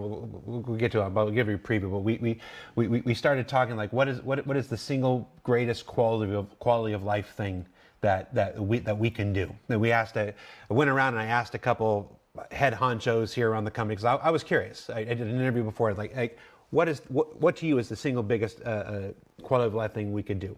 The single biggest. And on more than one occasion, shout out to Jens. I'm going to spoil it here. Not losing items. Yeah.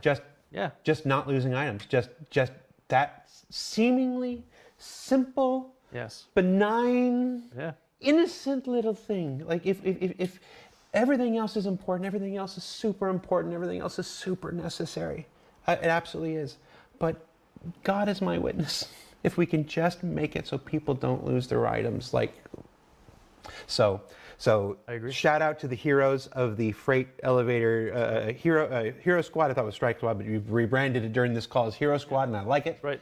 So we'll do it. And everybody, the people in item recovery, the people in the new inventory, people who are working on the inventory system right now. It's everybody working to fix that because that's just the single most demoralizing thing in the world to me. Yes, it is good that they are working on that. We don't want to lose items. That makes us not want to play the game.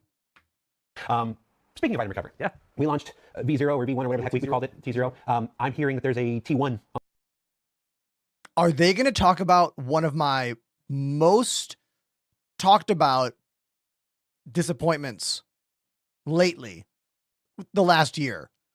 Inventory Tier 0. We have had it for 12, 13, 14 months. Is there finally a plan for Inventory Tier 1? No way. On the horizon. Correct. Talk to me about it. Well, so the obviously Tier 0 was a fairly large change to the game, so that in the case where you die in the verse, instead of having to run a corpse run to recover your items, you would actually respawn with them. This was mainly everything but what was in your backpack. Done to, we're in an alpha game, we needed to do some compromises, so we looked at that. So item imprint, there's multiple names for this at this point. Item imprint, item recovery, Tier 1, entitlements 2.0. Those are all sort of related. So the gist of it is, and this ties into, some other subjects, but is that currently when you play the game, right, and you look at your ASOP terminal, I think I've said that last time, but I'll still go through it again.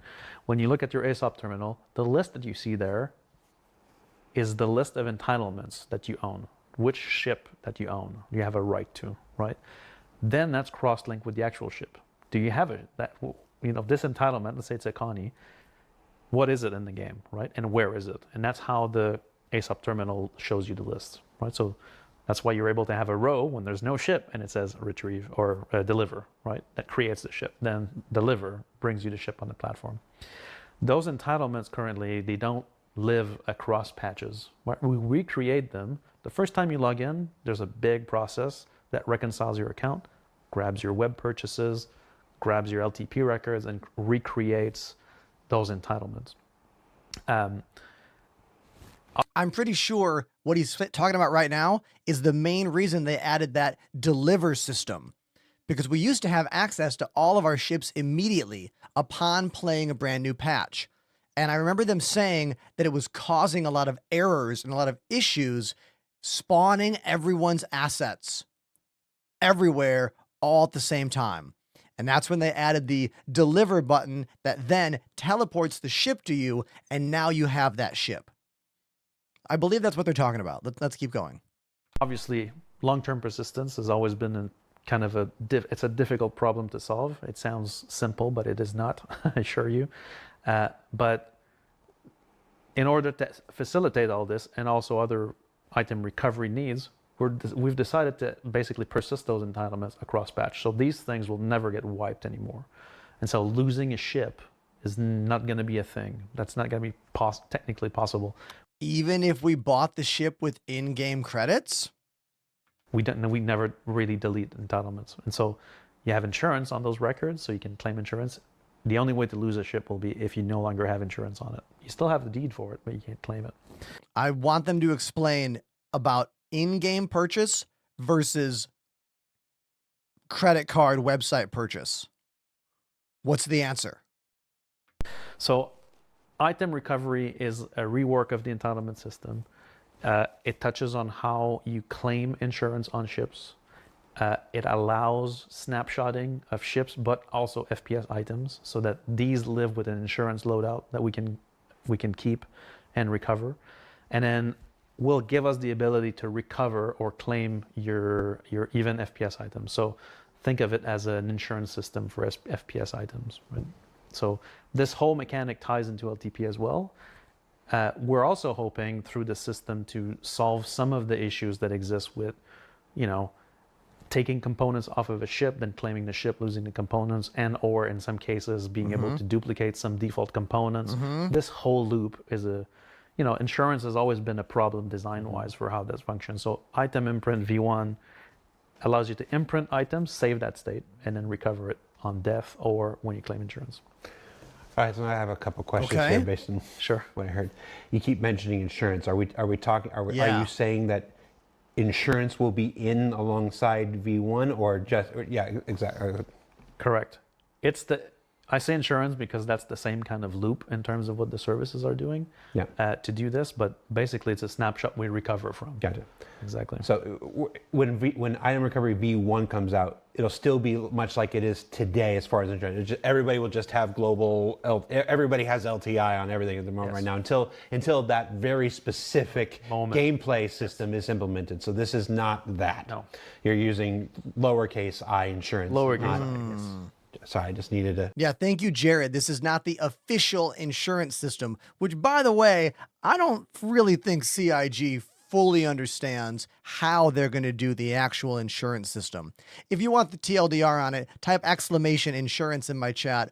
I don't like to look at it or read it because I don't know if it'll actually be real or if it'll actually be what they say it is. There's so much to change in the future of this game that I just ignore insurance completely. We got to wait and see. It's not worth stressing over, I'm like, I didn't think ship insurance was coming in this one. Yeah. So just to clarify that before folks go off. You're saying that because it's a change to the entitlement system and everything will just get snapshot and moved over. When you say people will no longer lose ships, you're talking about that whenever a patch comes out, people come in and they're talking about the ships that they've earned in game, the ships they've either bought with AUEC or stolen or whatnot. Those should persist. If you have an entitlement for something, we no longer wipe that between patches at all. We keep it completely. Okay. So that should give us a lot more. In fact, it is exactly the way you would expect it to function right now, except the way the systems were built in the past didn't account for that. And so there was cases where you could lose something that you own because it was left unstowed in a shard or something like that. And so now with the entitlement system, we keep that cross-patch. They still didn't clarify about the difference between a ship you bought in-game with in-game credits versus a ship you got on the pledge store, whether or not that would carry over. I think logic would dictate they're talking about things you buy in game, because things you buy on the pledge store always carry over regardless, always. So they must be talking about items you buy in game and ships you buy in game staying across the patches. This is really good. This is great news, not only for you, but for me, because you want to know why I have not done any of the Wicklow missions, grinding for those ships? Because if I grind this game to get something and then I lose it, I'm going to get pissed off. I'd rather never have had the thing in the first place. Let's keep watching. So the first question I have in response to that is, how will people get rid of things?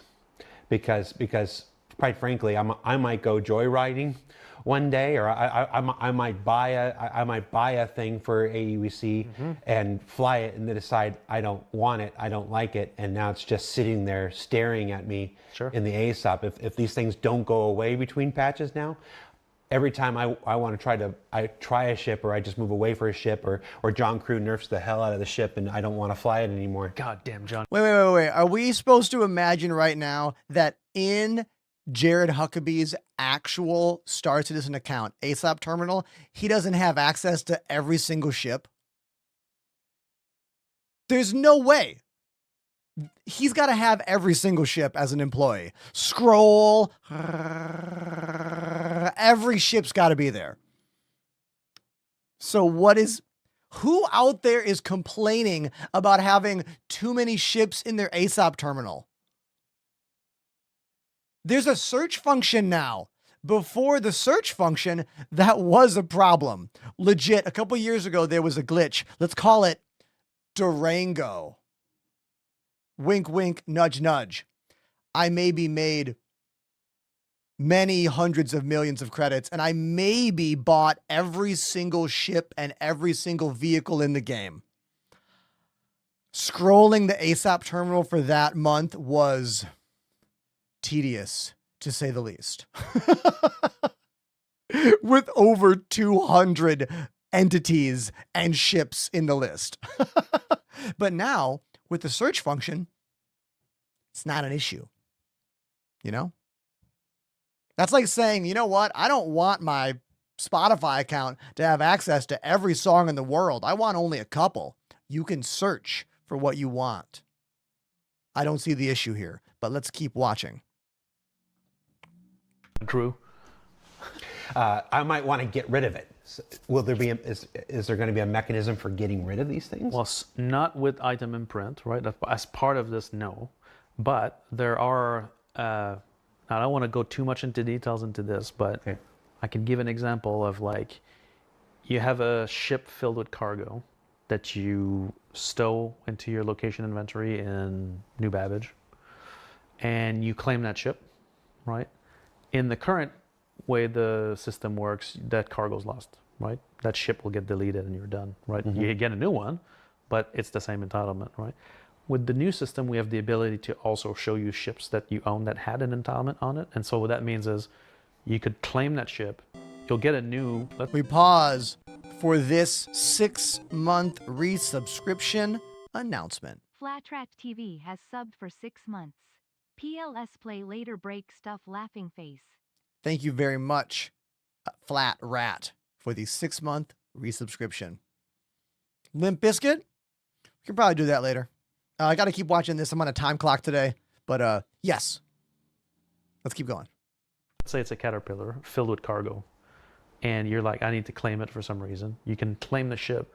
The other ship will be bricked, right? That's how the design is functioning. So it's no longer usable, but you can still retrieve it. You can still retrieve the bricked ship and get it. And then if you destroy the ship or tow it out, then it'll go away from your entitlement. But there's going to be more system, of course, to remove that from your ASOP terminal longer term, but not in this phase, but longer term, yes. Yeah, I'm just thinking about the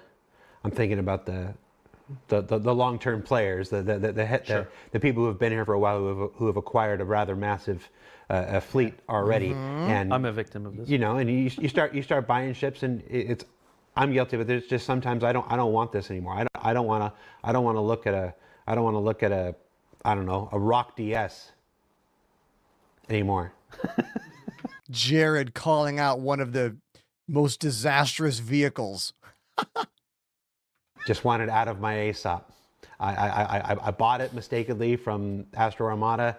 I just had a momentary weakness. I don't want that Rock DS staring at me in my ASOP for the end of time, because you've done a wonderful thing with item recovery, V1. But now you keep it. And now But now they're you're stuck with persistent. it. Yeah. Do you guys remember the video Morphologist made where he was like, the Rock DS sucks. Here's how they should have made it. That was a good video.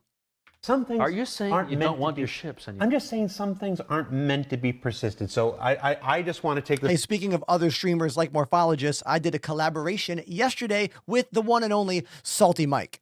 It's a podcast conversation between the two of us. It lasts about 2 hours. We talked a lot about our backgrounds in gaming, our backgrounds in science fiction and life, and how we became Star Citizen content creators. And then we talk a bit about the game. It was a really good conversation. Exclamation Salty Mike in my chat to go watch that video. It's on my YouTube channel right now. So watch it later and let me know what you think. Put a comment in there. All right. Or just give it a like right now. All right. Thank you. This opportunity to just That's a encourage good conversation. There should be some way to remove to get I'm rid very of it. curious about why you singled out the Rock DS out of this. How much time you got? Jared hates the Rock DS confirmed. Oh, you haven't been watching for a while if you're just getting that confirmed now. Jared, you're not supposed to be going on shows and telling people you hate certain ships. You're supposed to be championing everything. I'm like, Yeah. I hate the Rock DS. Yeah, it's dumb. It's just, It's comfy though. It's good to get hold on, sense. let's just do everything the first Rock does, but require 2 people. Look, Thank you, Jared. I've never lied to you. I Thank never you, will. Jared. It's the only, it's Hail, Jared. the only promise I've ever made people. You've been mentioning long-term persistence, so let's just wrap up this. Fast forward. The storyline of losing stuff, keeping stuff. The last time we had this conversation, you talked about utilizing this entitlement system. Is that what we were just talking about, or is there more stuff? There's more. So there's a lot of work ongoing on this on the long-term persistent side. So just for those who don't know what long-term persistent is, or LTP, there's a mechanism we put in place to allow you to keep things between patches, right? So every patch we basically destroy. Like when you come into 4 to 7, when it comes out, that's a brand new database, right? The whole thing is fresh, and then we recreate things. Now, why do we recreate things? It's because these things are still changing. So the Hornet you had in 4.5 is probably different than the Hornet you have in 4.6. Item port locations have changed, materials have changed, serialized variables and all the data that goes with it has changed. The gold standard Aurora that we just launched is Right, technically Everything an entirely changes. different ship. The whole entity is different. Exactly. And what, under the hood, to the backer, it looks like okay, you just added some fins and blah blah blah. But under the hood, it's an entirely new set of entities. And so in order to allow us to keep stuff, we've built this system on the side that kind of keeps records of what you own. So it says you own a Hornet, right? That system has always been kind of I don't want to say a crutch because it did function for a long time, but we've outgrown it quite a bit. There are also many cases where we would remove records of things that you own because they're in play in a shard, and that's been proven to be a bit of a bad decision overall. And so that's why we've had multiple issues over the years of like players losing ship entitlements in the new patch, or having more items than they were supposed to get. Like some people have shown some screenshots of demultiplication of things between patches, and so it's been a big issue, right? So with the item imprint work, we're tying into that. We're reducing the footprint of what LTP manages by a lot because it will no longer store your entitlements. We just keep those as is. So that's one big bit removed from the system. Okay. The other complexity on that side is that it needs to manage nested inventories, and that's just completely crazy. So like I have a handgun stored in the glove box of my Merlin that's attached to my Connie, that's parked somehow inside of my Idris and stowed in Yes, box in a box in a box in a box kind of stuff. my location inventory. Well, I need to give you a record for that gun, right? And so that system needs to reread data and store it, and it's really complicated. Which is why people have gotten into the habit before a wipe, or before not wipe, but before a patch. Yeah. Freudian slip, huh? Just, Hear what Jared just said there? Complicated. which is why people have gotten into the habit before a wipe, or before not a wipe, but before a patch. Yeah. Freudian. Jared's about to say that we used to always store all of our ships before new patches and take everything out of ships. Hell, I remember taking components off of ships and putting them back to stock years ago, because otherwise the ship might spawn missing its actual core default components. Yeah.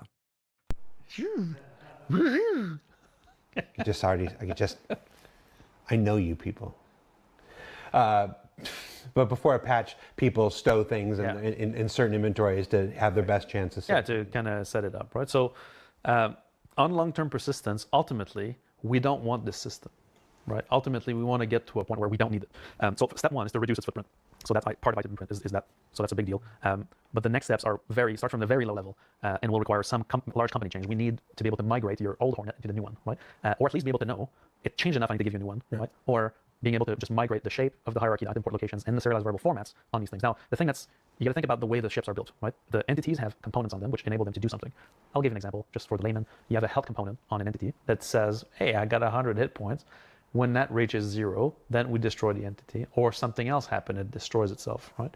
That component is written in code. There's a game programmer that's maintaining this. We actually have a health component. It does way more things than this, but just to keep it simple. So a game programmer is programming this, and he needs to persist the value of health so that when this ship is now either put in an inventory, then brought back into the game, that the values of the health components on the parts, on the individual parts, have persisted and we reload it, right?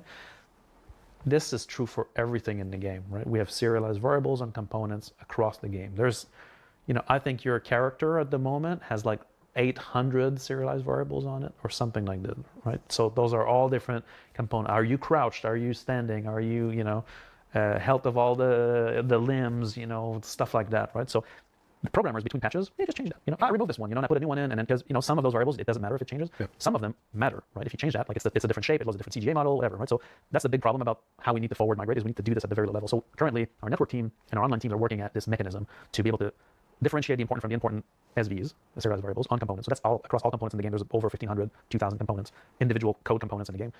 So for example, I don't need to know if you're crouched when I show you in your inventory, right? I don't need to know that, right? But I need to know that when we're running and you're crouched, right? So we differentiate the two, and then we have a mechanism to migrate the data format from one to the other. When we get that functionality in and reliable, what that means is that we will just keep the database. And that is huge, because now that means there's no longer a process between patches that transfers stuff or moves it around or recomputes things. It's the same database. We're just moving its version forward on demand. Now we've looked at making it easier to keep the state the same across patches. Multiple different options for that. Some of them were like, just migrate people from one to the other, but then we'd have to keep 5 databases behind. That's just impossible. And so right now we're working at that option. And that's the longer term vision that we have for that. So first, reduce the footprint of the LTP system so it just manages some things, not all, and then work on the real fundamental issue, which is we need forward migration on all this data. How many times in your life has an errant, random, unexpected serialized variable been the cause of stress in your life? I mean, it's crazy. This is the single most important thing. Because in case you guys don't know, every time we do full patch is easy because we patch server, client, hybrid, everything goes in at once. But when we perform hotfixes, and God knows we've done a lot of hotfixing this year, right? That's part of our process now. But there's specific steps where we have our live QA team need to do compatibility checks. And any change to any serialized variable, add it, remove, change the format, change the data, whatever, incompatible client. And so getting our processes in place to catch those. Yeah, those hotfixes have got to be way more confusing. Before they get introduced, right? Is really taxing because there's always also fix this bug, and that make the whole hotfix incompatible and we can't launch it. So we have to backtrack, change our approach, whatever. And so that's the kind of thing we're dealing with. This will also solve that if we can make it. And before somebody says you should have just made a simpler game, Benoit. Have you considered just making a simpler game? Yeah, cool. Yeah, sometimes CIG really just overcomplicates things. I mean, I think it's going to ultimately be good for all of us, but yeah. All right, I want to move into our quality of life section here. Yeah. We talked about it a little bit before because we just talked a whole lot about not losing things and all the efforts fast forward made to not losing things. But there are other major quality of life things for me personally. Yeah. After the not losing the things, it's social. Yeah. It's social. The ability to group with people, the ability to communicate with people, the ability not to communicate with people, the ability to just be like, oh hey, that's a bad person. That's a bad person with bad thoughts and bad intentions. And boop, boop, kick them into the pit from 300, sure, and whatnot. Never to see or hear from that person again. Right. All the tools for joining up. Finally, people have been creating and managing orgs on our website since 2013. Yeah, 13. And this is 2026, and those orgs still not in game. Correct.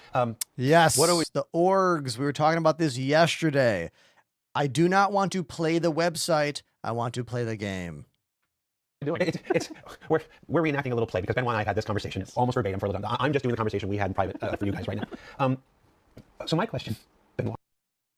Yeah. Friend. Person whom chat has dubbed brother. My brother. From another mother. When, Benoit? When, please, dear God in heaven above or down below, who do I have to talk to? Sure. Give me something. Good. For social. Yeah. Well, so what is it now? It's all a blur. a social universe, right? The last Yes. panel that we did at CitizenCon, that outlines the vision of what we want to do with social. Now, with the year that we just had, we had to take a little bit of a detour on that initial plan, but right now we have completely formed the social strike team, and so a bit like the heroes team, right? The social strike team, its only mission is to execute this plan, right? And so, So don't bury the lead. There is now an official dedicated team on this. social strike team, yes. Okay. Exactly. A social team dedicated to making it easier to communicate. All right. And so this group is currently looking at all of the components that make up the social systems now, right? Fortunately for us, the work didn't stop on I'm this very side, interested even in though we this. couldn't enact the changes in the game. On the back end side of things, there's been a lot of progress on social. And so even though the systems look primitive in game, their capabilities have grown quite a bit, even in 25. We It's just do not using them yet. So we do have a block list that we leverage now. It's simplistic, but because we didn't have the UI resources to do it completely. But moving into this strike team, right, covers all areas of social. So the plan is to go into 4 different pillars for it. So the first order of business is the Comlink app. So the Comlink app is like one of the oldest mobi-glass application we still have. It's kind of an eyesore because it's like from a dark, ghost of futures past. It's like from 2000, I want to say 1918 at this point, style-wise. Very old technology, still use the legacy even UI framework that we had in the game. So we're completely eliminating that tab. We're bringing in forward the social application that we've Nice. shown at CitizenCon, so that design is moving forward. Nice. Brand new social mobi-glass tab. It's about time. But what can it do? So replacing that, chat widget, right? So the entire chat experience in the game, we're completely overhauling this from the top at the moment.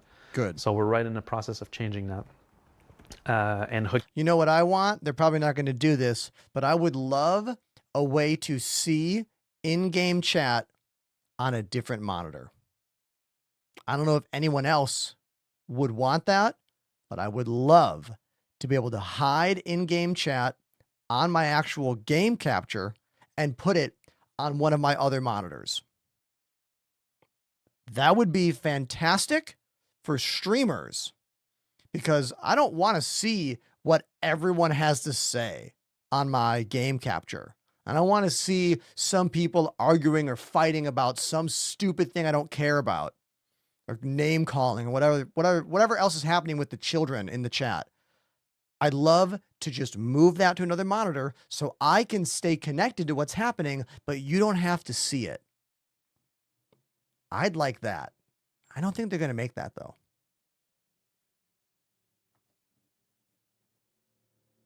Let's keep watching. Hooking it up to the new systems, revamping things like social notifications. Currently in our mobi-glass, we only have one kind of level of notification, which is like ultra important. So to have a proper social experience, you need to have these like system updates, system notifications, like someone joins, someone leaves, whatever.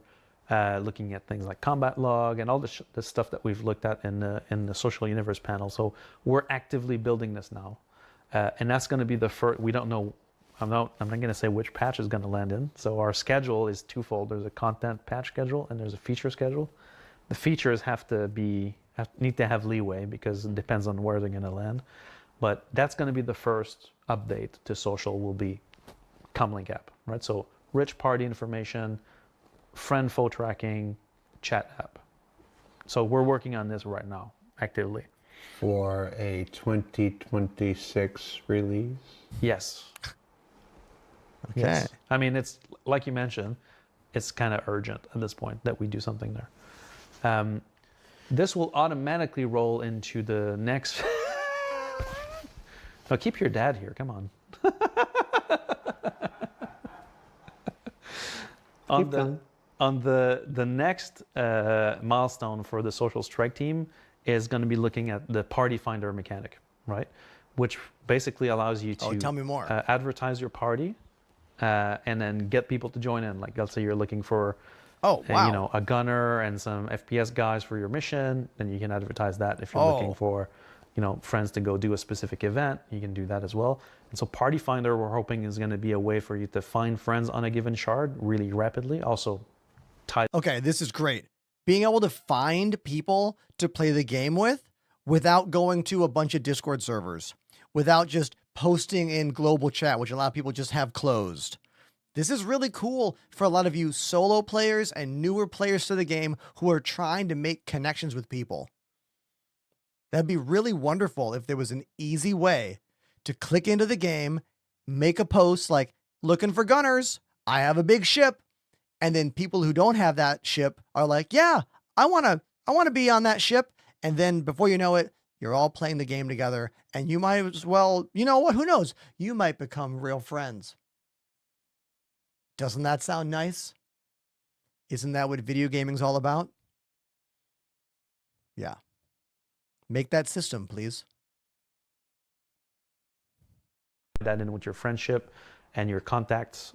So that will be kind of, we're building on the first release, which will have now friend and foe tracking into that. And so that's going to be super interesting. That's the second system we want to bring in. And then obviously the final, not the final, number 3 of 4, right, is the org system. And so in that space, go on. We're taking the orgs on the website from 2013 and we're moving them completely. Obviously, the technology we used to build that in 2013 are obsolete. They're, it's a really old system. So we're bringing all of this data back into a game service to manage orgs, to surface that, obviously, game side. So now have org management screens, have your organization chat in the game, and then actually be able to create your organization from the game as well as surface it outside. So that's like, okay, now orgs are in the game.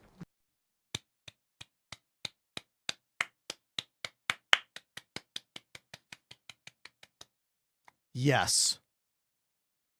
Yes. Why do I never approve anyone's entrance to the org? I don't want to go on that stupid website. If I can do it in game, I will probably manage the org more. All right. That's the first. That's the whole name, and then the org. Stop playing the website. Start playing the game. That's what I said I wanted. Now, when are we going to get it?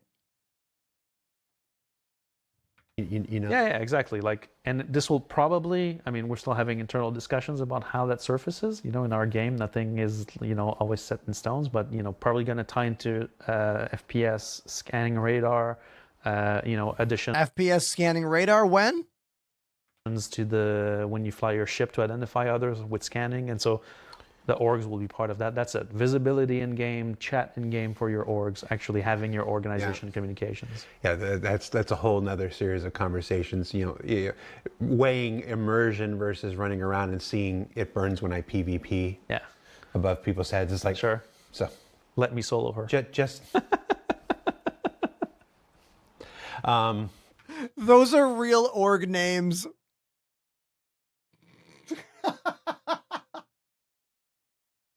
Fun fact, I got to write the original guidance at Blizzard for that back in 2004 for World of Warcraft. Yeah, I got to make the original list of, these are examples of really bad guild names to train game masters way back when. Cool. Chat, you've been saying it. It's next on the list. Yeah. VoIP. Yeah. VoIP, if you're doing all this stuff, VoIP. We're looking at VoIP. Such an important element. In-game voice chat, voice over IP. Sure. It's all part of it. Graham tells me it's entirely your fault.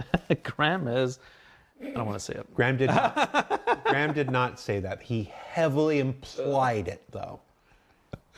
No. Graham is more savvy than I am.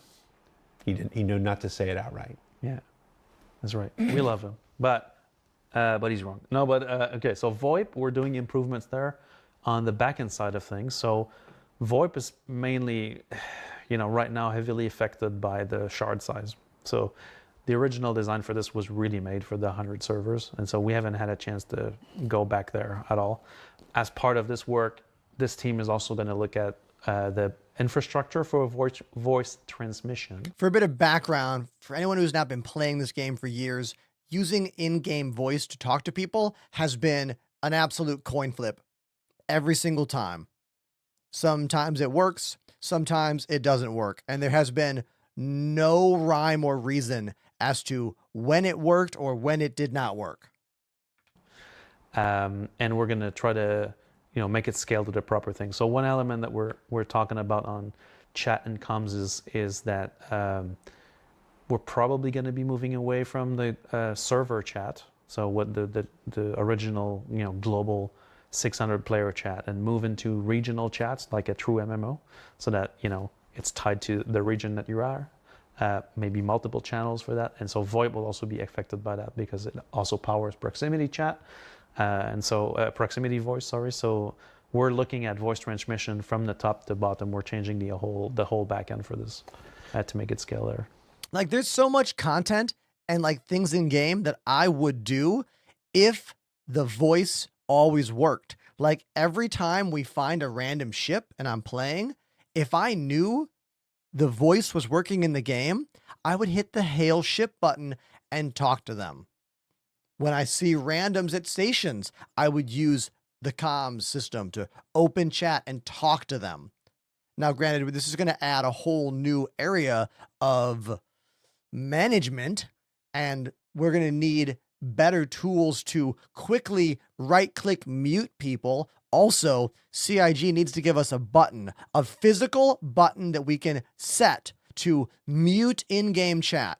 For when someone walks up to you and says some hateful shit, I want to be like, no, without muting my entire computer, without muting the entire game. So if they're going to make voice in the game better and more reliable and more people use it, we need to have tools to deal with the trolls who are going to abuse this new system.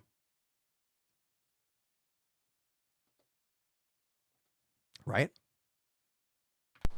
What do you have against Baron's chat? Baron's chat was dope. Baron's chat was. I mean, apparently Baron's chat was so dope we implemented it here and have had it for the last 10 years. That's right. Correct. So, Correct. sorry. We're also like out of this. There's also some. Pandemanium says Chuck Norris. Is that your code name for the new, like, punishment system for dealing with trolls? Movement on player reporting for bad behavior. So not just blocking, which is, is something that we have now, but that we. Oh, that's a World of Warcraft thing. Ah, thank you, Pandemanium. As I never played Classic WoW, I am out of the loop on that one. We want to expand on, but also like player reporting on for other players that are, either bad behavior. Oh, we pause this to say hello to the first Raiders of the day. Hey, Raiders. Let me flash the lights for you. Thank you so much for the raid. I'm Ender. How you doing? Live and direct from my beautiful studio here in Brooklyn, New York. We are watching the latest episode of Star Citizen Live from yesterday. It's very long. I don't think I'm going to be able to get to the whole thing before I got to end my stream today, but you're here. Let's keep watching. Thank you so much. And bookmark my podcast with Salty Mike. It went on my channel live today. It's pinned to the top of the chat. Profanity in chat, things like that. Obviously, we don't at CIG don't have a large moderation team in game, so we're going to need some automated help there that will come and clean up some of these elements. So we're trying to. They mean a different kind of moderation. Really, tackle communications from the top there with that strike team. Not moderating trolls. They mean like assets and stuff. So social. There's not ever losing an item. Shout out to gameplay engineering director Jens. That was his major one, and then that was his coin. That was his one. Didn't feel strongly enough to come on the show though. No. Jens. Yeah, I next asked. time. Next time we do a duo. Let's sign him up. Bisc6 in my chat says, I'm no programmer, but coming away from Fallout 76, where the chat works perfectly, why can't Star Citizen just take a leaf out of that book? The complexities in the game Fallout 76 are in no way similar to the complexities in Star Citizen. I am not a programmer either, but these are massively different sized projects and games. So I don't think those systems are applicable across how this game is developed and made and managed. But again, I don't work on that side of things, you know? So what do I know? Right now. So not losing things. Yeah. Social tools. We'll throw VoIP in with social tools. So essentially. chat, party finder, orgs Yeah. is what we're Yeah. going in order. As far as major quality of life, I want to ask you personally. I'm allowed to say things personally sometimes. I do it often Yeah. on my live shows, and then get in trouble for it afterwards. Benoit, I want your personal thing. What is your big bugaboo? What is your big quality of life bugaboo? The thing. Bugaboo. Personal. Yeah. What a I've word. got 2. I've added 1. Scope creep. Yeah. Okay, so I would say for me, in terms of quality of life, I love to play the game in a kind of a larger setup. So I have a kind of a flight seat that I like to operate to play the game, and this thing has roughly 13 devices connected to the A game. sim pit. Managing bindings is literally the worst. Yup.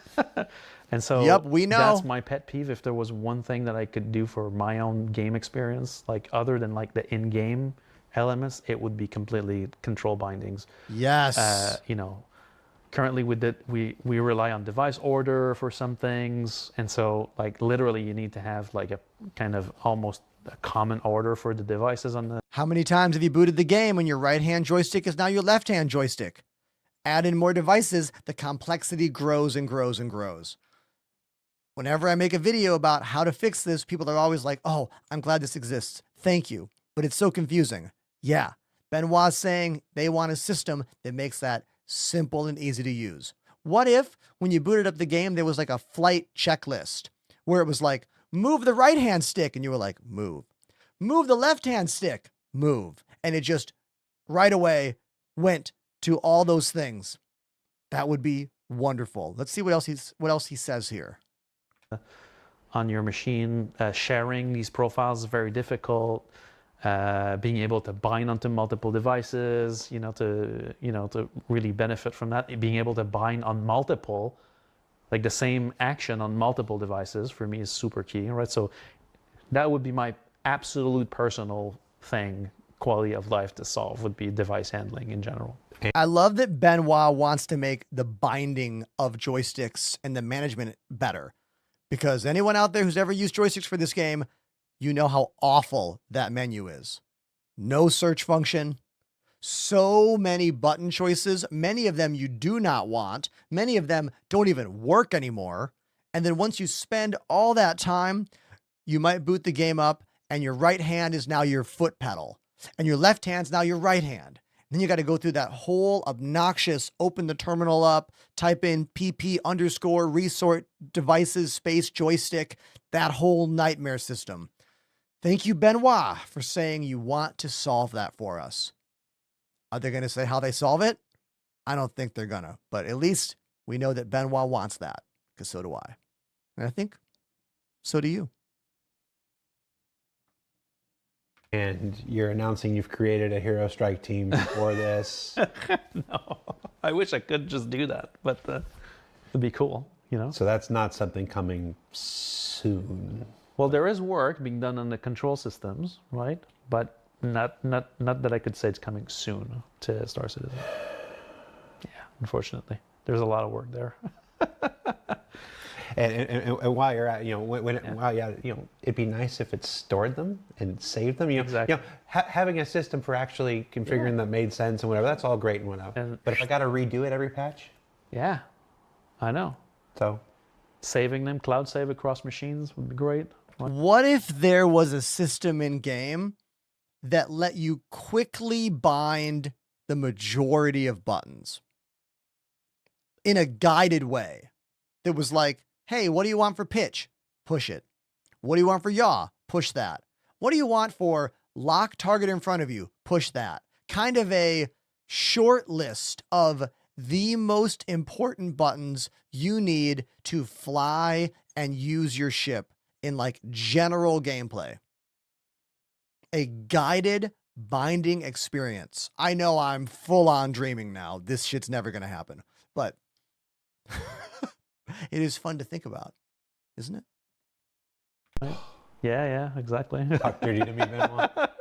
I mean, it's the kind of thing where like I do maintain a couple of rigs at CIG, and people are always changing bindings. But the problem is I can't reapply my bindings because it's not the system anyway. So there are sim pits in the office. There's sim pits in just about every office at this point, aren't there? Yes. Yeah. And Benoit is as if he didn't have enough to do. It's his little pet project. He's intricately involved in them. It's every time I come by and he's at a sim pit, I'm like, you have more important things to do. He's like, and it's always like, somebody change my bindings. It's actually kind of adorable that he tries to keep all the sim pits functioning. I like that. Sorry, Pete. I needed the emphasis on it. It's just the number of times I've walked past this man who it's just like, so yes. I mean, it's because Yogi and I always are fighting against what the best binding is. You know, mine is clearly better, but yeah. So we've decided that at some point we'll just fix the binding system so that we don't have to argue. Just load the one you want. And so does Benoit use flight pedals for yaw or roll? That's the question. I'm a flight pedals for roll kind of guy. Our second raid of the day. Everyone say hello to Loud Guns. Let me get my Loud Guns out for you. Thank you very much. Thank you. Cringe. Thank you, Loud Guns, very much for the raid. I'm Ender. Nice to see you. We are watching Star Citizen live right now. I'm gonna jump right back into it and say thank you so much. If you've never been here before, my name is Enterprise. I live in Brooklyn, New York, and I stream a mix of music and Star Citizen. My studio has lots to look at. There's a lot going on here, but we are mostly looking at this. Benoit and Jared talking about Star Citizen. Benoit just said he wants better in-game binding support for controllers and flight sticks and throttles. Beautiful. I had a second one.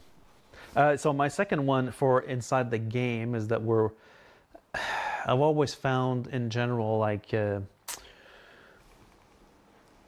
like mission chains is a thing that I feel our gameplay is always one dimensional, right? Like you do a thing, you finish it.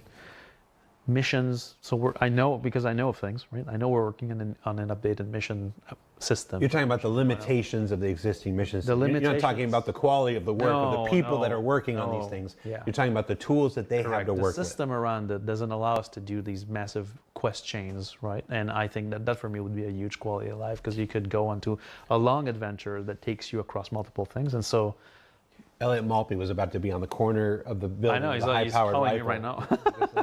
You're talking about the tools that our mission to enable these available. Guys. Exactly. So I know we are working on an updated way to make missions that is a lot more scalable for that, right? And for me, that's like a big quality of life because I feel you can go on a longer adventure, and I think that's a big quality of life overall. Okay. I think I know that's one that a lot of people would comment on. I mean, what they're doing within the tool set that they've had for so long. Yeah. I think we should talk about a little bit of why that. Well, maybe not why, sure. But we can acknowledge.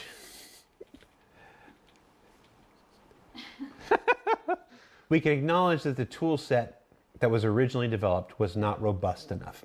It was not in line with the directions of a proper MMO. Right. It's no. I'm trying to decide how how candid I want to be here and whatnot. Look, It's a mission flexing system. his knuckles.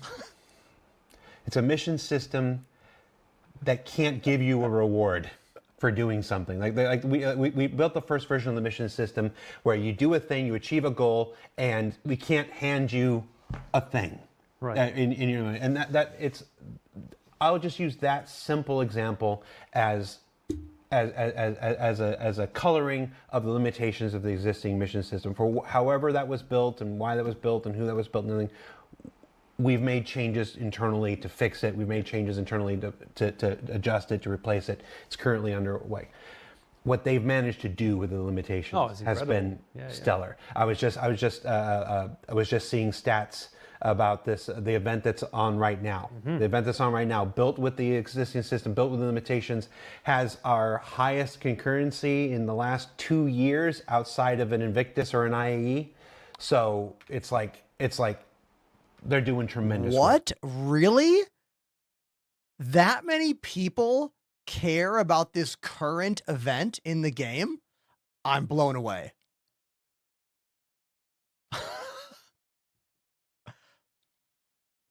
Interesting. I didn't know you cared so much. I just viewed this whole thing as another, hey, everybody, do the same stuff again. Here's some rewards. Interesting. Okay. Well, shows me that I don't know what you like, I guess. Yes. They're doing tremendous work with the tools that they have. Yes. We've got to unlock those tools. That's exactly right. We've got to unlock exactly, the tools for them. That's for me, that's the quality of life update. Because if they can do this with that, yeah. Imagine what they could do if they could actually chain these things together and segment them off and have one continue after another and stuff like this. So exactly. And tie into reputation, economy. Everybody, I just realized something. I just realized a thing, and the thing is, I have to end the stream. It's 5 o'clock. I got to end the stream. I got a little dinner to get to. But I want to say thank you for watching the show. Appreciate you. Hope you have a beautiful weekend. We're going to rate a very, very good streamer. Their name is Detox. They make a lot of videos about this game, and they've rated me many times as well. So let's go raid Detox. And I want to remind you that I have a video with Salty Mike and me talking for 2 full hours about our lives and about Star Citizen. The video is doing very well on YouTube, and I would love if you watched it and put a comment there. Even if the comment is just something like, I don't know, banana. I appreciate that engagement. All right. So from me to all of you, have a wonderful weekend. I'll see you on Monday for another day of Star Citizen conversations, live music, cameras, beards, and more. All right. I love you. See you soon.